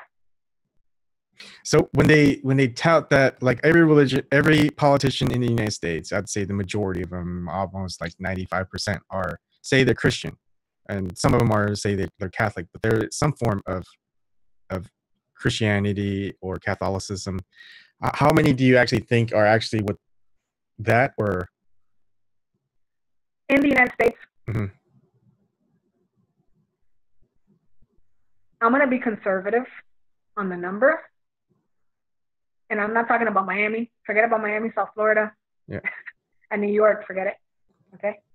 Those places, that the majority are in the occult. I would say, and you're talking about Christianity? Yeah, a lot of 5%. 5%. That's being conservative. 5%. Okay.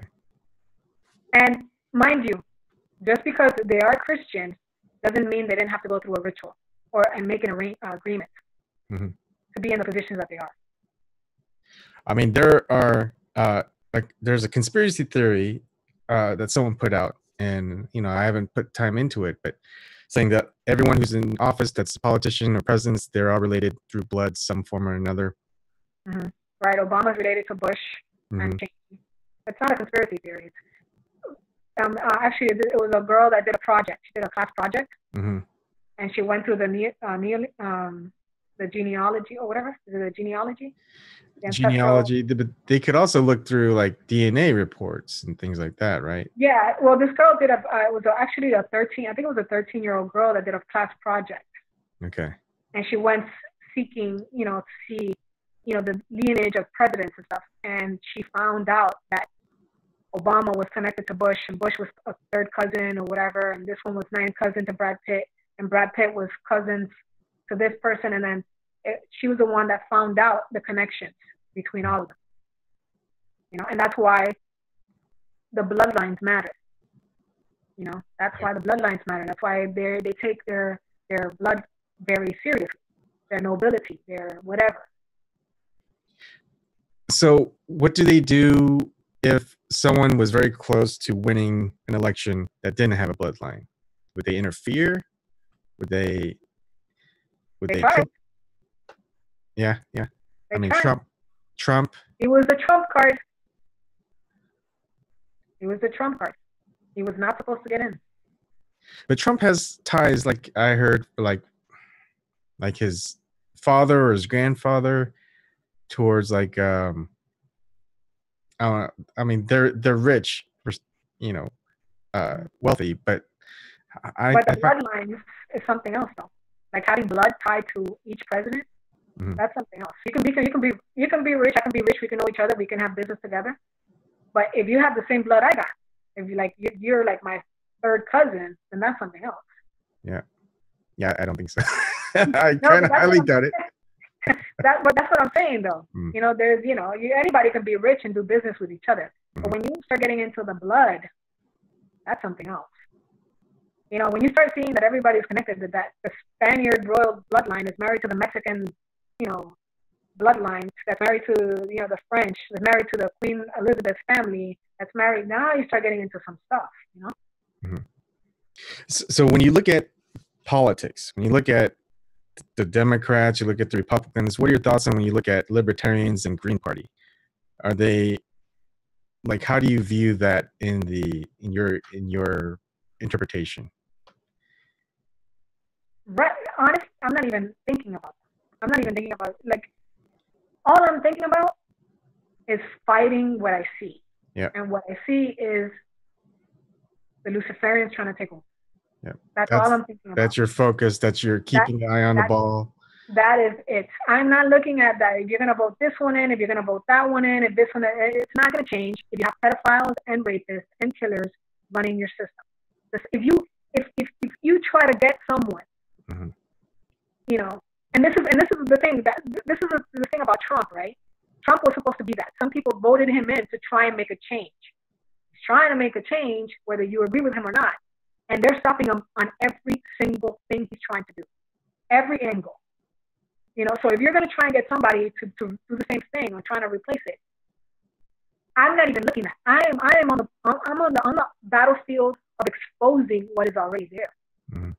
I am trying to expose the real underground stuff that people don't want to even touch. They don't want to even touch that stuff. They don't even want to touch that. Hillary is involved in spirit cooking. I mean, that's hanging out in Satanist. If you don't go the route of what makes the spirit break up, what makes the spirit corrupt, you're not gonna create any change. You're not gonna create it because the spirit is corrupt. You have to go after the spirit and try to change the spirit, because the inside is what matters. Not how they look like, not what they say, not what the little cosmetic things that they might do. It's what's inside that needs to be targeted. And if you have a government or governments running human trafficking, killing children, running the drugs, how do you change it? Yeah. The only way is exposing that. It's putting them in the line, like putting their dirty shit out in the open. Yeah, so that's called like whistleblowing. And we know what happens to whistleblowers. Yeah, but but think about it. Like, it's gonna be the same. Like, everybody talks the same shit every election. Same shit it's the same shit every election. But guess what? This election is not the same shit. This is totally different from everything you experienced since you started voting. It's totally different. We are no WikiLeaks. I'm telling you, man, I love WikiLeaks. I don't know who they are, what they are, what if it's whatever they are, whatever they are. They have. We were ready to hear the ugliness of our world because of WikiLeaks, because of Julian Assange, because of Snowden.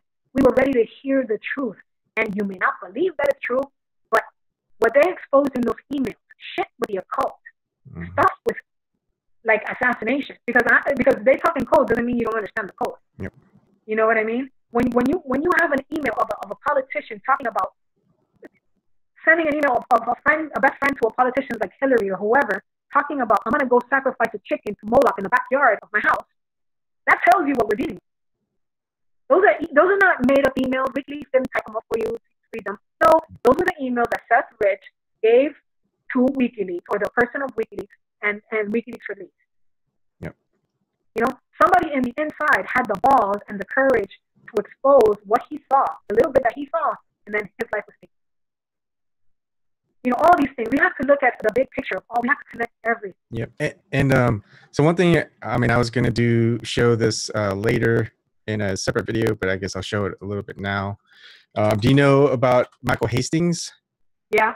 Yep. And his death or car crash, explosion, a lot of people. Yeah. It's a big conspiracy theory. I don't know.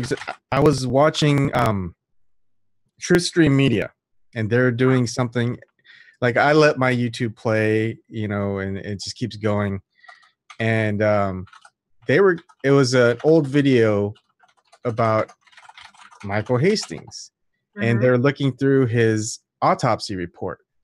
And the weird thing is, I was looking at the autopsy report, and for some reason I was looking at the doctor, because they're talking about some shady stuff about like what was in the autopsy report. So I just looked at the doctor, and I just did a Google search. I know I shouldn't look at Google anymore, but they still have some like old stuff archived that you can actually get access to. So let's see. I'm going to share the screen. You may not be able to see it so well, but there's an old article in 2003 by a Time staff writer. And there's also two other articles that I can show you. As you've got the forensic report for Michael Hastings' death. His name is Dr. James Ribe. He's Los Angeles, California. And so there's a Times staff writer back in 2003. I mean, Michael Hastings' death autopsy was 2013. 2003, a state appeals court has thrown out the murder conviction of a Los Angeles man, faulting prosecutors for not telling his defense that a deputy coroner who took the witness stand had a history of changing his testimony. The justices cited 5 instances in which Dr. James K. Ribe changed his findings in homicide cases, including the one that led to the 1997 release of a woman convicted of murder. And it's like, I mean, why, like, they know his history, and then, I mean, that's just kind of like, maybe it didn't matter to to them that they reused this guy for Michael Hastings, a very big conspiracy. Uh, Or maybe as he's like an his operative. death. Hmm? Or maybe he's an operative. Yes, I think so too. And then I replied. There's 2 extra articles, or no, not those articles. So there's also like 2 other articles that cover it, and 1 tweet. But I mean, those were so long ago, and they get so little views that it doesn't explode. Like you don't see any video out there, YouTube video of it, for Mm-hmm. about the Dr. James Ride, because they look at the other things. Mm-hmm. But for me, it's just like something for some reason sticks out, and it hits me, and I see the details, and it's like that's just a little odd. Well, you Um, just got to remember Michael Hastings was doing an investigation on the CIA, right? yep. So when he was getting ready to like do, when he was doing the investigation and doing all the, that whole situation, that's, I mean, original testimonies of the neighbor of his talking about how he said somebody was following him. I mean, these were documented. Yep. When they came back later on because they were threatened and said, "Oh no, that didn't happen." Well, the initial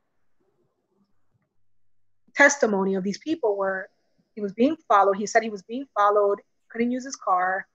His girlfriend was saying that there was a situation with him where he was paranoid and like things were happening. So you have to take those accounts, the first like initial things that came out, you have to take that into consideration.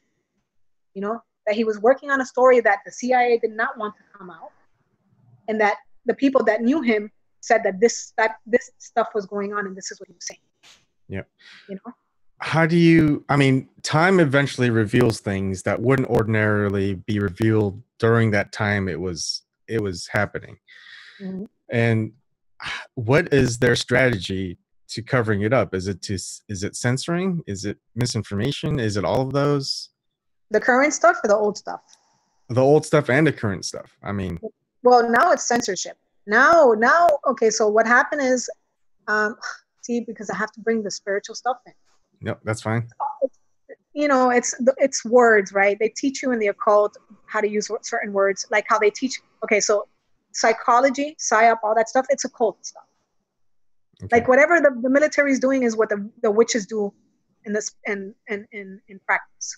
Okay, so they use words. They use it's called word magic. Where they almost sing the words. It's like poetry. Sing the words to you to put you in a trance, and then the energies do their work through, because everything is energy. Mm-hmm. They do the work to put you to sleep, awake, like sleeping awake. Okay, so what they're doing now is that they're censoring because people are waking up. That's why you say waking up. Mm-hmm. Everybody's woke. Yep. Because the witchcraft or the spells are not working anymore because there's something else coming in and interrupting the trance. There's something spiritual happening. There's an energy right now it's bad energy flowing this way, but there's some other type light energy flowing this way that's assisting in the wake up of the people that are sleeping. Yep. Awake. You understand? So, go ahead. Sorry. No, it just reminds me of, like, what are your thoughts on hypnosis? Because I like to dive into so many things that I would be skeptical with.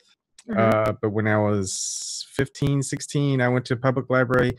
I saw a street hypnotist perform, and I saw one of my friends go up on stage doing the Macarena, and he's one of those guys who would never do something like that. Mm-hmm. And so I was like, okay, maybe this has some validity. So I went to the public library. I learned from a self-hypnosis book. Basically, everything that was first person, I did it in second person.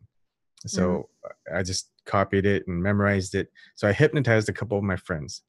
And yes, hypnosis works. Hypnosis, it's magic. It's magic. Magic. So I practiced the cult magic without even knowing it. Yep. Everything you see, all the books, everything out there, everything you see, all the toys you see, all the books you hear, even, it's all magic. It's word magic. Okay. We're all spiritual. So everything is energy and everything is magic. You call it magic. Mhm. but it's just it's the universe. That's what it is. It's all the same. It's all energy. It's all spirit. It's all magic. Whatever you want to call Yeah. it. We didn't. I always tell people we didn't create ourselves. Now, is there something that's dangerous that people who don't know or believe in the occultism that they shouldn't do? Like, for example, I also played with the Do whatchamacallit, not the play with a Ouija board. do not play with the Ouija board. Okay. Do not play with a Ouija I board. mean, people who are skeptical, they still won't play with the Ouija board because there's You that do scare. not play with a Ouija board. A Ouija board is an actual tool for the occult. Do not play with a Ouija board. The Okay. reason that these occultist Luciferians put it out in Toys R Us and all these places is because children are, they're in tune, they're connected to the spiritual world because they're so pure. They're connected to the spiritual world. They're connected to God. So the reason they push that to the young people is so they can open them up to replace their connection to the light. You do not play with a Ouija. You don't want to give kids a Ouija. Okay. The last thing you want to do. It has symbols, it has stuff, and especially if it's wood, it creates a gate. Mm-hmm. Okay? In the occult, the material that you use is the earth material, but it's magic. It's all magic. Is there anything else besides Ouija boards that people shouldn't play with? You should not be really dealing with symbols. Like what kind of symbols? Symbols. Look at all the symbols everywhere. Symbolism. Like you shouldn't put a shirt on with a symbol on because it has energy. Okay. You understand? Like, okay, so all right. You mean So like the a eye of pi sign, like a pi sign? You know, the mathematical pi sign. Not even that. okay, so I don't Like know you about mean the occult symbols? yeah, occultic symbols Okay. like the swirl, the hypnotizing swirl. Do Yeah. not put that on because it's doing its okay. So this is what people don't understand. Everything is alive. Everything is active. You understand what I'm saying? Just like when you blow up something and it disintegrates, Mm-hmm. everything is alive. Just because it's not you, or it's not like your type of alive, doesn't mean it's not alive. I don't know if you understand. Like an inanimate object, like a rock, would be alive. Yeah, it is alive. It is alive because things grow on it. You understand what I'm saying? Things grow on it. It has material. Yeah, there's it's alive. Okay. The ground is alive because it creates life. Like everything's alive. Kinetic energy, I guess you would call it. Energy, yes, Yeah. energy. So when you put a symbol, it's talking. It's talking to you. Mm-hmm. You know what I mean? When I speak, it's coming from a live person. Mm-hmm. But then once my words leave, they do their own thing. It does its own thing. Your thoughts are alive. As soon as you think it, it does its own thing. It travels. Like my voice and the frequency and the tones in my voice travel. It's a living. So, Lucifer, like, does he come to everybody? Like he hasn't come to me yet. I'd tell him to fuck off. But like what draws him to certain people like you, people that you knew, like People with gifts. yeah, what I like are the gifts because like that's the big iffy part. So is that explainable in some way? What, the gifts? Mm-hmm. Or you're That just I can. born with it? Well, I can't. All I can tell you is what I've been told by shamans and witch doctors when I was read. That's all I can tell. I can tell you when I started seeing things. I can tell you when maybe I know trauma opens you up that. Trauma opens you up to that. It does something to it breaks something in your spirit that it opens you up to that. So I've had a lot of trauma in my life. People call it psychological events or whatever. No, it's spiritual also. It opens you up to this whole other thing, to be manipulated. So, and as I'm talking right now, it's like crazy stuff right now.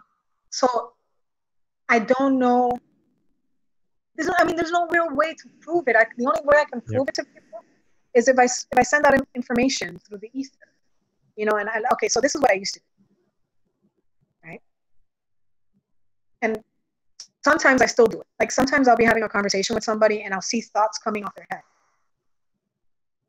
And then I'll mention it. And they're like, I was just thinking that. Or sometimes, like that's the easiest one. That's the one that happens to me all the time. Like sometimes I'll be face to face with somebody and then I'll something in them. And then I'll say, okay, what's wrong with your stomach? And they'll be like, how do you know? I'll be like, because I see it right now. I'm looking at you and I see it right there. Or I'll say, what's happening with your grandfather? And they're like, what are you talking about? How do you know? Mm-hmm. That's the only way I can prove anything, right? That I'm telling them something that they don't know. But that only proves that I can know something that, could that be enough to sway somebody to believing that I whatever, that I can see something or whatever. Yeah. I don't know. It depends on the person if they want to believe what I'm telling. Well, if they want to really think about what I'm telling them and believe that I know what's going on with them, Mm-hmm. So, I do that all the time. I do that almost every day. But not because I want to. It's because I see it. And, and then sometimes something pushes me to tell them. So if I meet somebody, like, prime example, yesterday. I think it was yesterday. Yeah, yesterday when I told you that somebody held me over for several hours. Blah, blah, blah. Okay, so this individual saw my vlogs, whatever, and they, they started talking to me and they started saying this and telling me that and then as we were talking, I started seeing something around this person. I started seeing this all kinds of stuff, and I was trying not because this is a person that watches my videos. I was trying not to get into that. We were having a conversation about something else, but something was like and I said, okay, I'm sorry to interrupt the conversation, but what's going on with them? And they looked at me like, what do you mean what's going on with my stomach? I'm like, something's wrong with your stomach. And they're like, yeah, something's really wrong with my stomach. And I'm like, okay. And they're like, how do you know that? I'm like, I don't know. I'm seeing that something's wrong with your stomach. And then I start telling them everything that's wrong with them. And then they're like, they're like shaking their head, like, how do you know? And like, they were trying not to tell me, but they were telling me, yeah, you're right. Yeah, you're right. Yeah, you're right. Yeah, you're right. And they're like, do you do this often? I'm like, I do this more than I would like to. But yeah, and then I'll start saying other things. And then, it becomes like a read. Yeah. Even though I'm so skeptical about so many things, some things just work. And I don't, and like, if I'm so skeptical, I can't attribute it to, what's that word called? When like they'll give you like a fake pill just made out of sugar. Oh, a placebo. Placebo, yeah. So like I had injuries and massages weren't working, chiropractor wasn't working, so I go to an acupuncturist. The acupuncturist healed it, and the acupuncturist is based off of energy. Mm-hmm. And I think of it in the scientific way, mm-hmm. but not the energy belief way. Mm-hmm. Another thing that's happened in the past that I can't explain scientifically, but I know it works. I wish I could remember it. It was right there. Sorry, I'm losing my track of that. It's okay. But yeah, cool. Like I can't explain it. Like scientifically, I can try to explain it, but it doesn't make sense. Like, so I had stomach issues. This is way back. I was having massage, and she was like a foot massage expert, like reflexology. And I was like, it felt really good because I got some horrible feet. But she was massaging and saying, so what kind of stomach problems are you having? And I was like just that was like the only words that like she was really paying attention. And I was like, oh, I have some I have stomach issues. It's like hurts right there or whatever. And I was like, how do you know this? And she's like, she said she studied for like years, decades, and like from Africa and all this other stuff. And like, who am I to say that it's like BS? Is like she knew about it. After that session, I was actually feeling good. My stomach was feeling good. And it's like, I can't explain it Mhm. scientifically that what you do with your feet, helps my stomach, but Right. but it did. And so I can remain as skeptical as I want, but when it works, um, I mean, I may still not believe it, but I mean, it works. And just because you Right. can't explain it and it works doesn't mean that it can't not be true Right. Right. No, I belief understand. wise. No, I understand that. It's still you. It's not that you don't believe it, right? I'm not. I'm just saying this. I don't know if this is real, like for you, but it's not that people don't believe things. Is that they can't accept it. I guess that You could know? be the case. Yep. Yeah. It's the accepting part. Like accept something is different from not believing it. Like not accepting it just yet. Like yes, it could. Yeah, it's there. It's there, but I can't. I can't fully embrace it. Hmm. Whatever it is. I can't erase it right now. My mind is not there to embrace that. It's not there to accept whatever it is that I'm Yep. experiencing. You know, and Yep. it's something different. Complete denial is different from that. You know, Yep. some people are just not ready Yeah. until they're ready. I feel, yeah, I'm never It's going to just be like ready until I'm ready. accepting that somebody's a criminal. Yeah, it's like knowing somebody's a criminal and knowing and you see stuff and you see it, you're like, yeah, I'm not there yet. Yeah. Can't really, it's the same thing. Yeah. But it's it's fine. It's I mean, I just no, oh, I'm just saying, like everyone who does like a killing or some raping or whatever, they always interview like a family member or friends. Like, I can't believe it. I mean, it's that same thing. Yeah, they did it. We got some proof. We got evidence. People still won't believe it. you can't make them. Yeah. They're not willing. At that moment they're not willing to accept it. And that's just the way that's the way humans are. It's a defense mechanism. Hmm. That's our defense mechanism. When we don't understand something or we are afraid of something or something like that, we're not ready for it. So we just rather just So I'm ready to fight the physical war. Is there something I can prepare myself for the spiritual war? all I'm gonna tell you is you're gonna see it in your real life. It's gonna come through here. Like all I'm gonna tell you is that people are gonna start seeing in their physical environment. Okay. And that's when everybody's gonna lose their mind. If they're not ready. Do you think it'll be in this lifetime? I hope not. Yeah. I hope not. I hope not. I mean, okay, so this is okay. So I've seen things manifest, right? Hmm. That's what I'm telling you. I'm in my room, something like appears like if you were in my room, like all of a sudden you come in my room. That's how I've seen it. So I can deal with it because I've seen it all my life, right? Hmm. If you had somebody walk like appear in your room all of a sudden, Should what would you? happen? I would be like, All of hey, a what the sudden you're hell are you sitting on doing your in my bed. room? Okay, so all of a sudden you're sitting on your bed, you're chilling, whatever, you're writing something, and then whoop, somebody appears. I'd say, what are you doing? Like, I would confront it. Okay, but like, if let's say another person. Let's say a person that just doesn't like that shit. They don't believe none of it. They don't believe none of it. like I saw something someone else didn't see the same thing I was seeing, type of thing. No, like just what I mean is like think about a person, many people that don't believe anything, Mm-hmm. and then all of a sudden something just right there. We would see. Did you see that? And they go, No, yeah, I saw. that was me. No, that No, was me. I know. If I saw it, and when other Oh yeah. people saw it, we think we're crazy, or we think we all drank. There's something in the water that we're just. Water. We Okay. deny it. We deny it. Yes, I would. Okay. I would say we would deny it. So what if something appeared in your room and picked you up and tossed you? I would say I was having a nightmare. A waking nightmare? I would. Yeah, I would be denying it. Okay. All right.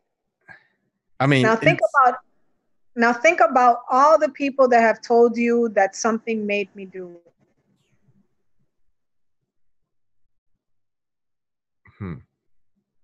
I'd say they're. I had no the specific one, Amityville. I can't think of Amityville. Which one? Oh, I'm sorry, the actual real story Yeah. about the kid with the family and he killed. I mean, that happens a lot. But Yeah, but this was like a famous one. This was a okay. like a famous story. Like I know like a Amity horror film or whatever, but I thought that was just a movie. I didn't know that was like a. But yes, Yeah, I would think that they're just crazy. We would. I mean, yeah, we've got. I think there's a point where that's why agnosticism is the way that I describe, like it's described as you can't explain when something happens, whether if it's that specific God for a specific religion or not, because anyone who's anything, any entity, supreme power that's that powerful can fake it or manipulate whoever's encountering it. That we can't know that it's the what it states it is. So, right. So but when that occurs, we accept that there is something there. We just at first, there's people who will readily accept it and believe in it. There's people who will readily deny it. I would say, yes, I am one of those people who would readily deny it.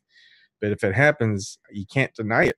You can deny it, but logically, if it's material, if it's but it's not logical, is it? yeah, it's not logical, and so that changes your entire worldview. I mean, before, um, like I would say, I was not woke before. Like I would say yes.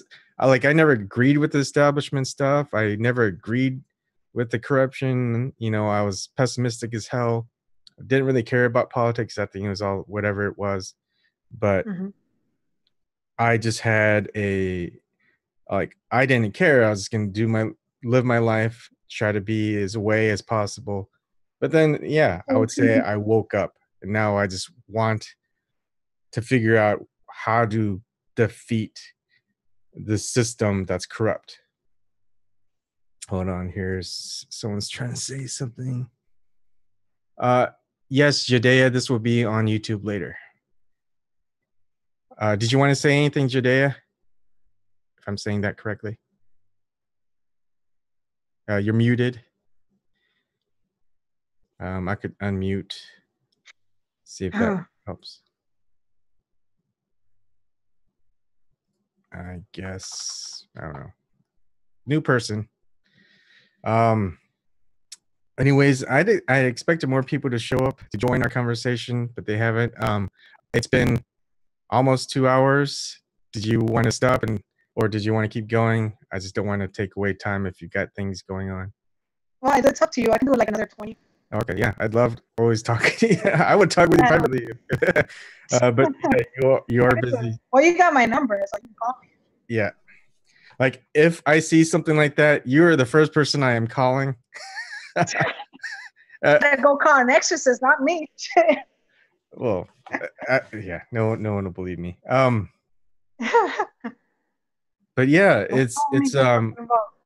but it's weird because I'm a conspiracy theorist, but it's not like I believe the crazy, like I would call it crazy, like flat Earth stuff, like everything that's conspiracy theory. I don't believe in all of it.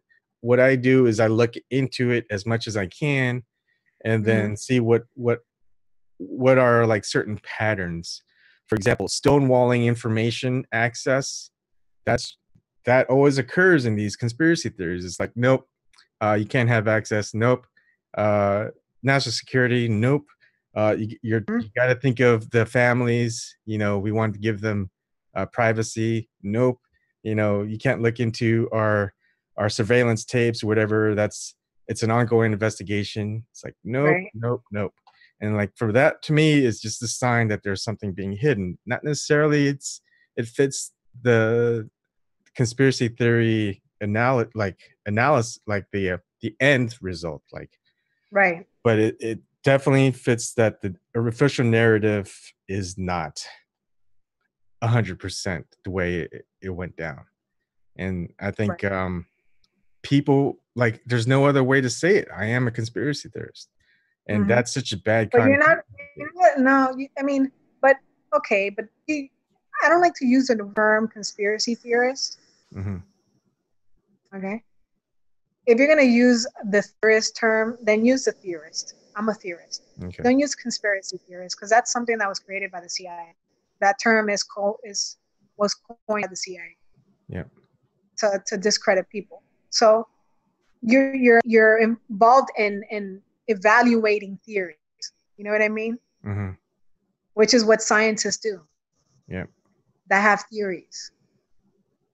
I mean, Einstein had a theory of relativity, and everybody's had their theory. They work on it. They do this. They try to figure it out. That's what you Yep. know. I don't see that. I don't see any difference. And I feel like we if someone calls it like a conspiracy theory, it's like you can't find out the truth without investigating it. But if they're calling it like a conspiracy theory in the first place, and it's like, well, then we can't know if it's conspiracy theory or really, like, if you let us access to validate your narrative, then we're going to help prove your point. So wouldn't you want that type of thing? Like in science and almost But any profession, you're going to want someone to look at your data, your testing, and see if they can reproduce it, and or if it fits exactly what they have without interfering with their testing, with their methodologies. You want them to come up with the same results, because if that results are the same, then you know you've got a stable and solid product. okay. So So I mean, these are questions that I ask people when we're like talking about certain things. Do you believe in coincidences? yeah, but when there's too many coincidences, I wouldn't say it's a coincidence. It's a pattern of. Synchronicity? What was that? Do you believe in synchronicity? What exactly do you mean by synchronicity? Look it up. Just look up the definition. All right, let me see. Simultaneous the simultaneous occurrence of events that appear significantly related but have no discernible causal connection. Okay. I always ask different questions. Coincidence, luck, synchronicity. You have to ask all these questions. Mm-hmm. No, I do. I mean, for example, the Parkland shooting, the mass shooting that just happened in Florida. Mm-hmm. Everyone's looking into every other details. Fine. I look into a different one. It's like, I want to find out more information. And the information that I want to see is, okay, police have body cams, right? So can we see the body cams? And what's interesting is Broward County police officers and even Scott Israel saying 2 years beforehand that every officer on duty is going to have these. They're going to have 1 million hours worth of video. And then 2017, December 2017, they actually showed 2 officers with body cams, revealed to the public them shooting an unarmed black guy that was resisting arrest and assaulting a police officer. There's no censorship of that shooting. They didn't like blur out when they shot that person. And conveniently, from witnesses, from a source that told Fox News that the body cams, the police officers there were told not to go into the school unless they had their body cams turned on. Now, coincidentally, they didn't have their body cams with them. All right. And then, of course, they lose radio communication. But it just seems how about the camera at the school? Yep. It's a surveillance 3 cameras in each staircase. Yep. They don't show those. But just that the added coincidence of we know that they wear body cameras. We know that they show that stuff to the public, that they carry them around, and then just conveniently that they're not there for that mass shooting. Is it a coincidence that he was a supporter of Hillary Clinton? Yeah, that too. Yep. I mean, you can go on and on. Oh, well, it's not. Yeah. I mean, and then I like to go, well, It's not it's just too much. Like your Yeah. brain goes into like overload and you burn out from all this stuff. Like it's just I always tell people you have to look at it from a spiritual perspective. Everything, if you look at it from the spiritual perspective, you will understand, because I do so many rituals. Everything is done for a reason. Mm-hmm. When it involves blood, I always talk about the blood. I always talk about the sacrifice. I always talk about that, because everything is about sacrifice. Yeah. But I like that I don't dive into that, because I like my profession, like where I make my money is as a tester, software engineer, testing engineer. And if I can come up with the same end result as you come up with your end result, I don't see any way about it but that things don't add up, right? Things don't add up energy wise, things don't add up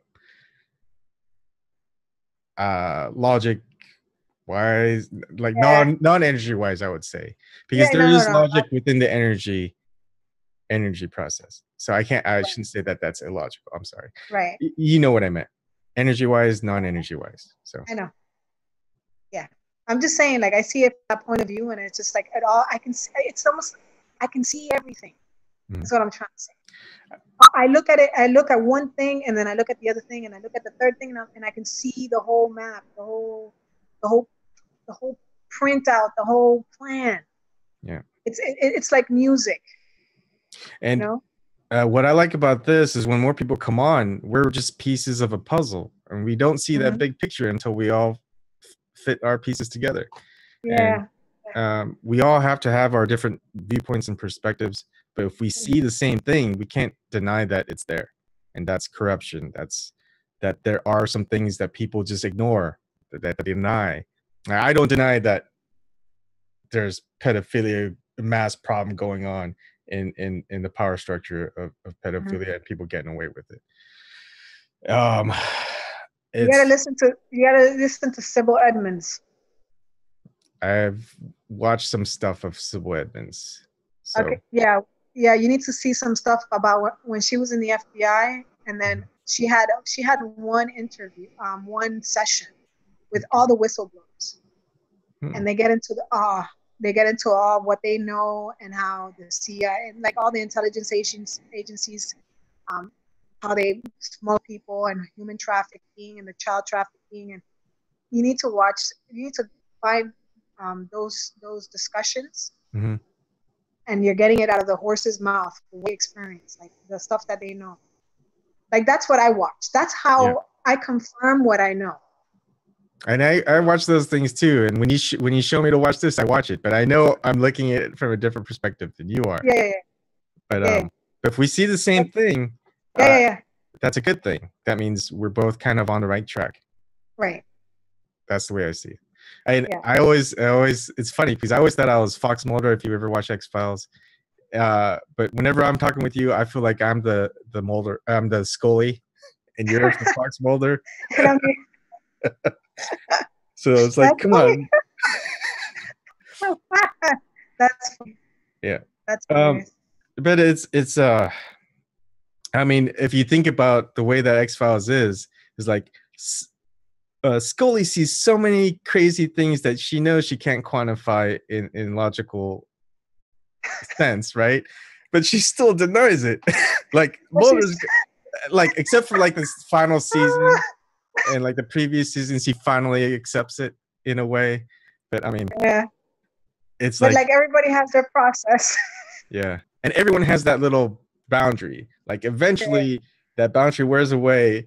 You know, who knows? 5 years from now, I'm gonna be like, it's a flat Earth. No, okay, it's like Lucifer exists. I can't deny it. I can't prove it. But you know what? I mean, like I wouldn't. I can't say yet. I mean, if I encounter him, you are the first person I will call. Careful what you say. Careful what you say. I don't want to. I don't want to see him. I don't. And if I do, if there's a way I could kill him, I would. But I don't think I have the powers to do that. No, you don't. Yeah. Yeah, I know it's crazy stuff though. This, people just don't understand what life is, man. Is this? It's some life is more than what we know. Like, and when we, I'm not even gonna talk. Oh, Life is more than what we know. so nature, animals. Are there animals that are more perceptive to seeing the energy that exists out there, like dogs, All cats, animals, all all animals? animals. Yeah, especially cats. Which animals? Cats. Cats. Is there Yeah, a specific? I mean, that kind of makes sense with the Egyptians with their fascination with the cats. Is there like a yeah. specific reason for it, or it's just Um, I don't know. Honestly, I haven't really done the research on cats, but all I know is that people say they've said they're half in, half out.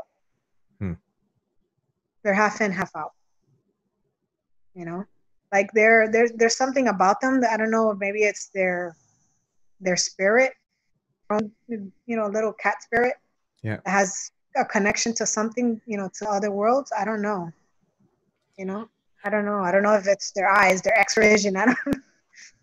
But So two conspiracy theories that I have, and uh-huh. these aren't like investigated conspiracy theories. These are letting my imagination run conspiracy theories. So when I watch these videos, they say the last thing that's gonna be revealed is aliens existing, and that's how they're gonna control us. That aliens Yeah. exist, and we need to do something about that, and that's how they're gonna try to control us at the end. My Mm-hmm. thing is that it's going to be um, there could be two ways. One is AI. So AI is, if they want to kill us off, they're not gonna. It doesn't have to be AI. Um, the AI is there to for workers. I mean, they keep things going, keep getting food, whatever. They have a few Mm-hmm. specialists that keep them up to date in the process, and they don't need human workers anymore. They don't need human slaves. We Mm-hmm. take up space. We take up more of the stuff that they want, and so they live in pretty much a paradise on Earth. So, but Mm-hmm. energy wise, could a demon take over an artificial intelligence? Hell yeah! If it has an organic form, yeah, you Okay. better believe it. As Um, if they can somehow keep um, their frequency on this plane through that capsule, yeah, I'm sure they can. There's something called cambio cabeza, okay, which I kind of like compare it to that what we're talking about right now. I'm in the spiritual, in the occult, mhm. in the witchcraft. It's where you take somebody else's spirit, their soul, and you have it enter it into somebody else's body, and then switch that spirit into somebody else. So like I've heard of this being done. I've never seen it being done in the occult. I think it was a voodoo people talk about this, where somebody dying in a death in a hospital. Mhm. I've heard this. So it's like, here's, never seen it, where they've done a ritual where they've um, taken the body of a healthy person that's less sick of that person, and transferred the healthy person's spirit into the sick body, and then the person in the sick body, the soul in the sick body, into the healthier. I mean, they've seen that. They've shown that in movies. They've done that in The movies. skeleton key was the one that I saw that showed it to you. I don't know if Okay. you've seen skeleton key. Mm. Yeah, You're gonna have to send me a that's link. yeah, skeleton. Well, the skeleton key. It's a movie where it talks about who's the girl this girl from Almost Famous, I the know. daughter of Overboard, the one from Overboard. Yeah. Um, people in chat, I'm sure they know Kurt Russell Her daughter. Yeah, and they were it. Yeah. Uh, her daughter. Right. let's see. I know it's Kate something, but I can't remember the last name. Kate Hudson. Kate Hudson. Is that her name? Yeah. Yeah, her. Well, she was in that movie, right? She was the The leader mother in is that. Goldie Hawn. Yeah. Yeah, Goldie Hawn. Okay, yeah, Kate Hudson. Watch that movie. Skeleton Watch that Key? movie. Watch it. Okay. I never It's even gonna. heard of it. Oh yeah, trust me. And it's based out of Louisiana, New Orleans. Talks about all about the voodoo, and then it talks about the specific ritual that can be done where you can transfer this one spirit to the other body and the other spirit to the other body. Yeah. And so I think the way that they're going to kill everyone off is through disease. That's just the easiest way to pinpoint and kill off the majority of the Nah, population. well, remember, well, the spiritual self can heal itself. It can heal the body. So it's going to be difficult for them to kill everybody with disease. They're going to have to physically actually kill people. It's not going to be easy with disease because you can. The body is amazing. It just like heal itself no matter what is inside. It can just. It's just it's a miracle. It's a miracle. And they're going to have to literally take us out physically, like really. Do you and so are you an advocate of gun control, Second Amendment, or are you like more towards freedom, like Bill of Rights? Like, does I mean how some people interpret like the Bill of Rights and interpret the now I wouldn't say the Declaration of Independence are like natural laws. Some would interpret it that way, and that the U.S. Constitution with the Bill of Rights is to get these positive laws as close to the natural laws as possible, but that not necessarily ever becomes the case. Like, what are your thoughts about the Constitution, how we should be, and things like that? Govern? I mean, how we should. Okay, well, if you're talking about how we should be, that's a hypothetical, right? Mm-hmm. Yeah. But I mean, how we would want to be mm-hmm. is something other, but what we're experiencing is totally different. You know, from history, from looking at history, everybody looks at history. What happens when a population is disarmed? But it won't happen in the U.S. So many things that you could say that it wouldn't happen in the U.S. and it has. Mm-hmm. But yeah, like Armenian genocide. You've got like we keep Nazi saying Germany, you have the Roman Empire, you have, Soviet Union. And that, right, we're talking about the modern day disarmament. Whole yeah. We're not even going back to several hundred years, and we're not going back into like 1,000 years ago. I mean, it's the same system, dictatorship, kingship, it's the same thing. Yep. One ruler over all peoples. That doesn't change. The same tune, the same script, it's the same. That's what they want. Playbook. We got to work on that. And then it's just like, and then there's revolutions and there's overthrowing and there's few people and there's, warlords and then there's this and that. It's the same game all over again. Yeah, it just restarts. All it does is reset. But for some reason, it's always the same bloodlines. Yeah. For some reason, it's always the same ancient, like if somebody has connection to the ancient people. Yeah, I mean, when you think about it, well, from an energy perspective, it definitely makes sense. From a non-energy perspective, they have family generations of wealth, family generations of power. If something occurs in one country, they can easily go to another country. They have armies, they have private bodyguards. They're the puppet masters of anyone who's on the throne, puppet masters of anyone who's in a religious, the top hierarchy of a religion or cult or whatever. Yeah. So, I mean, if you have all that power, you have all that wealth, I don't see how you can mess it up. So crazy. Yeah. All right, man. All right. Thank you for coming on and talking. For letting me on. No, I will let you on anytime you want to come on. If they ban you and you can't get on to make YouTube videos, you come on over here. I don't even have to be with you. I'll just record it and you just upload it. I'll do videos. I'll send them to you and you can post them. Yeah, sure. I'll do that. No. All right. Well, you got my number and stuff. So, let me know what's up. And, it's going to be on On a video? What was that? Like it's gonna be a video, or is this just live and that's it? So this is live, and after it's done, it stays on YouTube. And what I do is I upload it to D Live, or not D Live, DTube, and it's also on Periscope.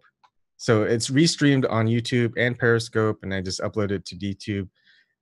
Sometimes I want to get into the habit of restreaming onto D Live, which is through Steam it, and then if you do that, if you do live streams on D Live, that disappears. So you always have to record locally and then upload to DTube. So there's a whole Oh, mess that with like yes. the new Too tech. complicated for me. Yeah, but there are people that That's understand it. Like there'll be me. So if you ever need any help or questions, just ask me. So and all I'll right. all Well, right. thank you for having me on, and make sure you don't see him. Yeah, I hope. I'm just Well, kidding. I'm just kidding. put in a good word. Tell them do not visit Ebon. All right, man. All I'll right. talk to you later. All right. See ya. Bye. Bye. Let's see. I'll just end it. There we go.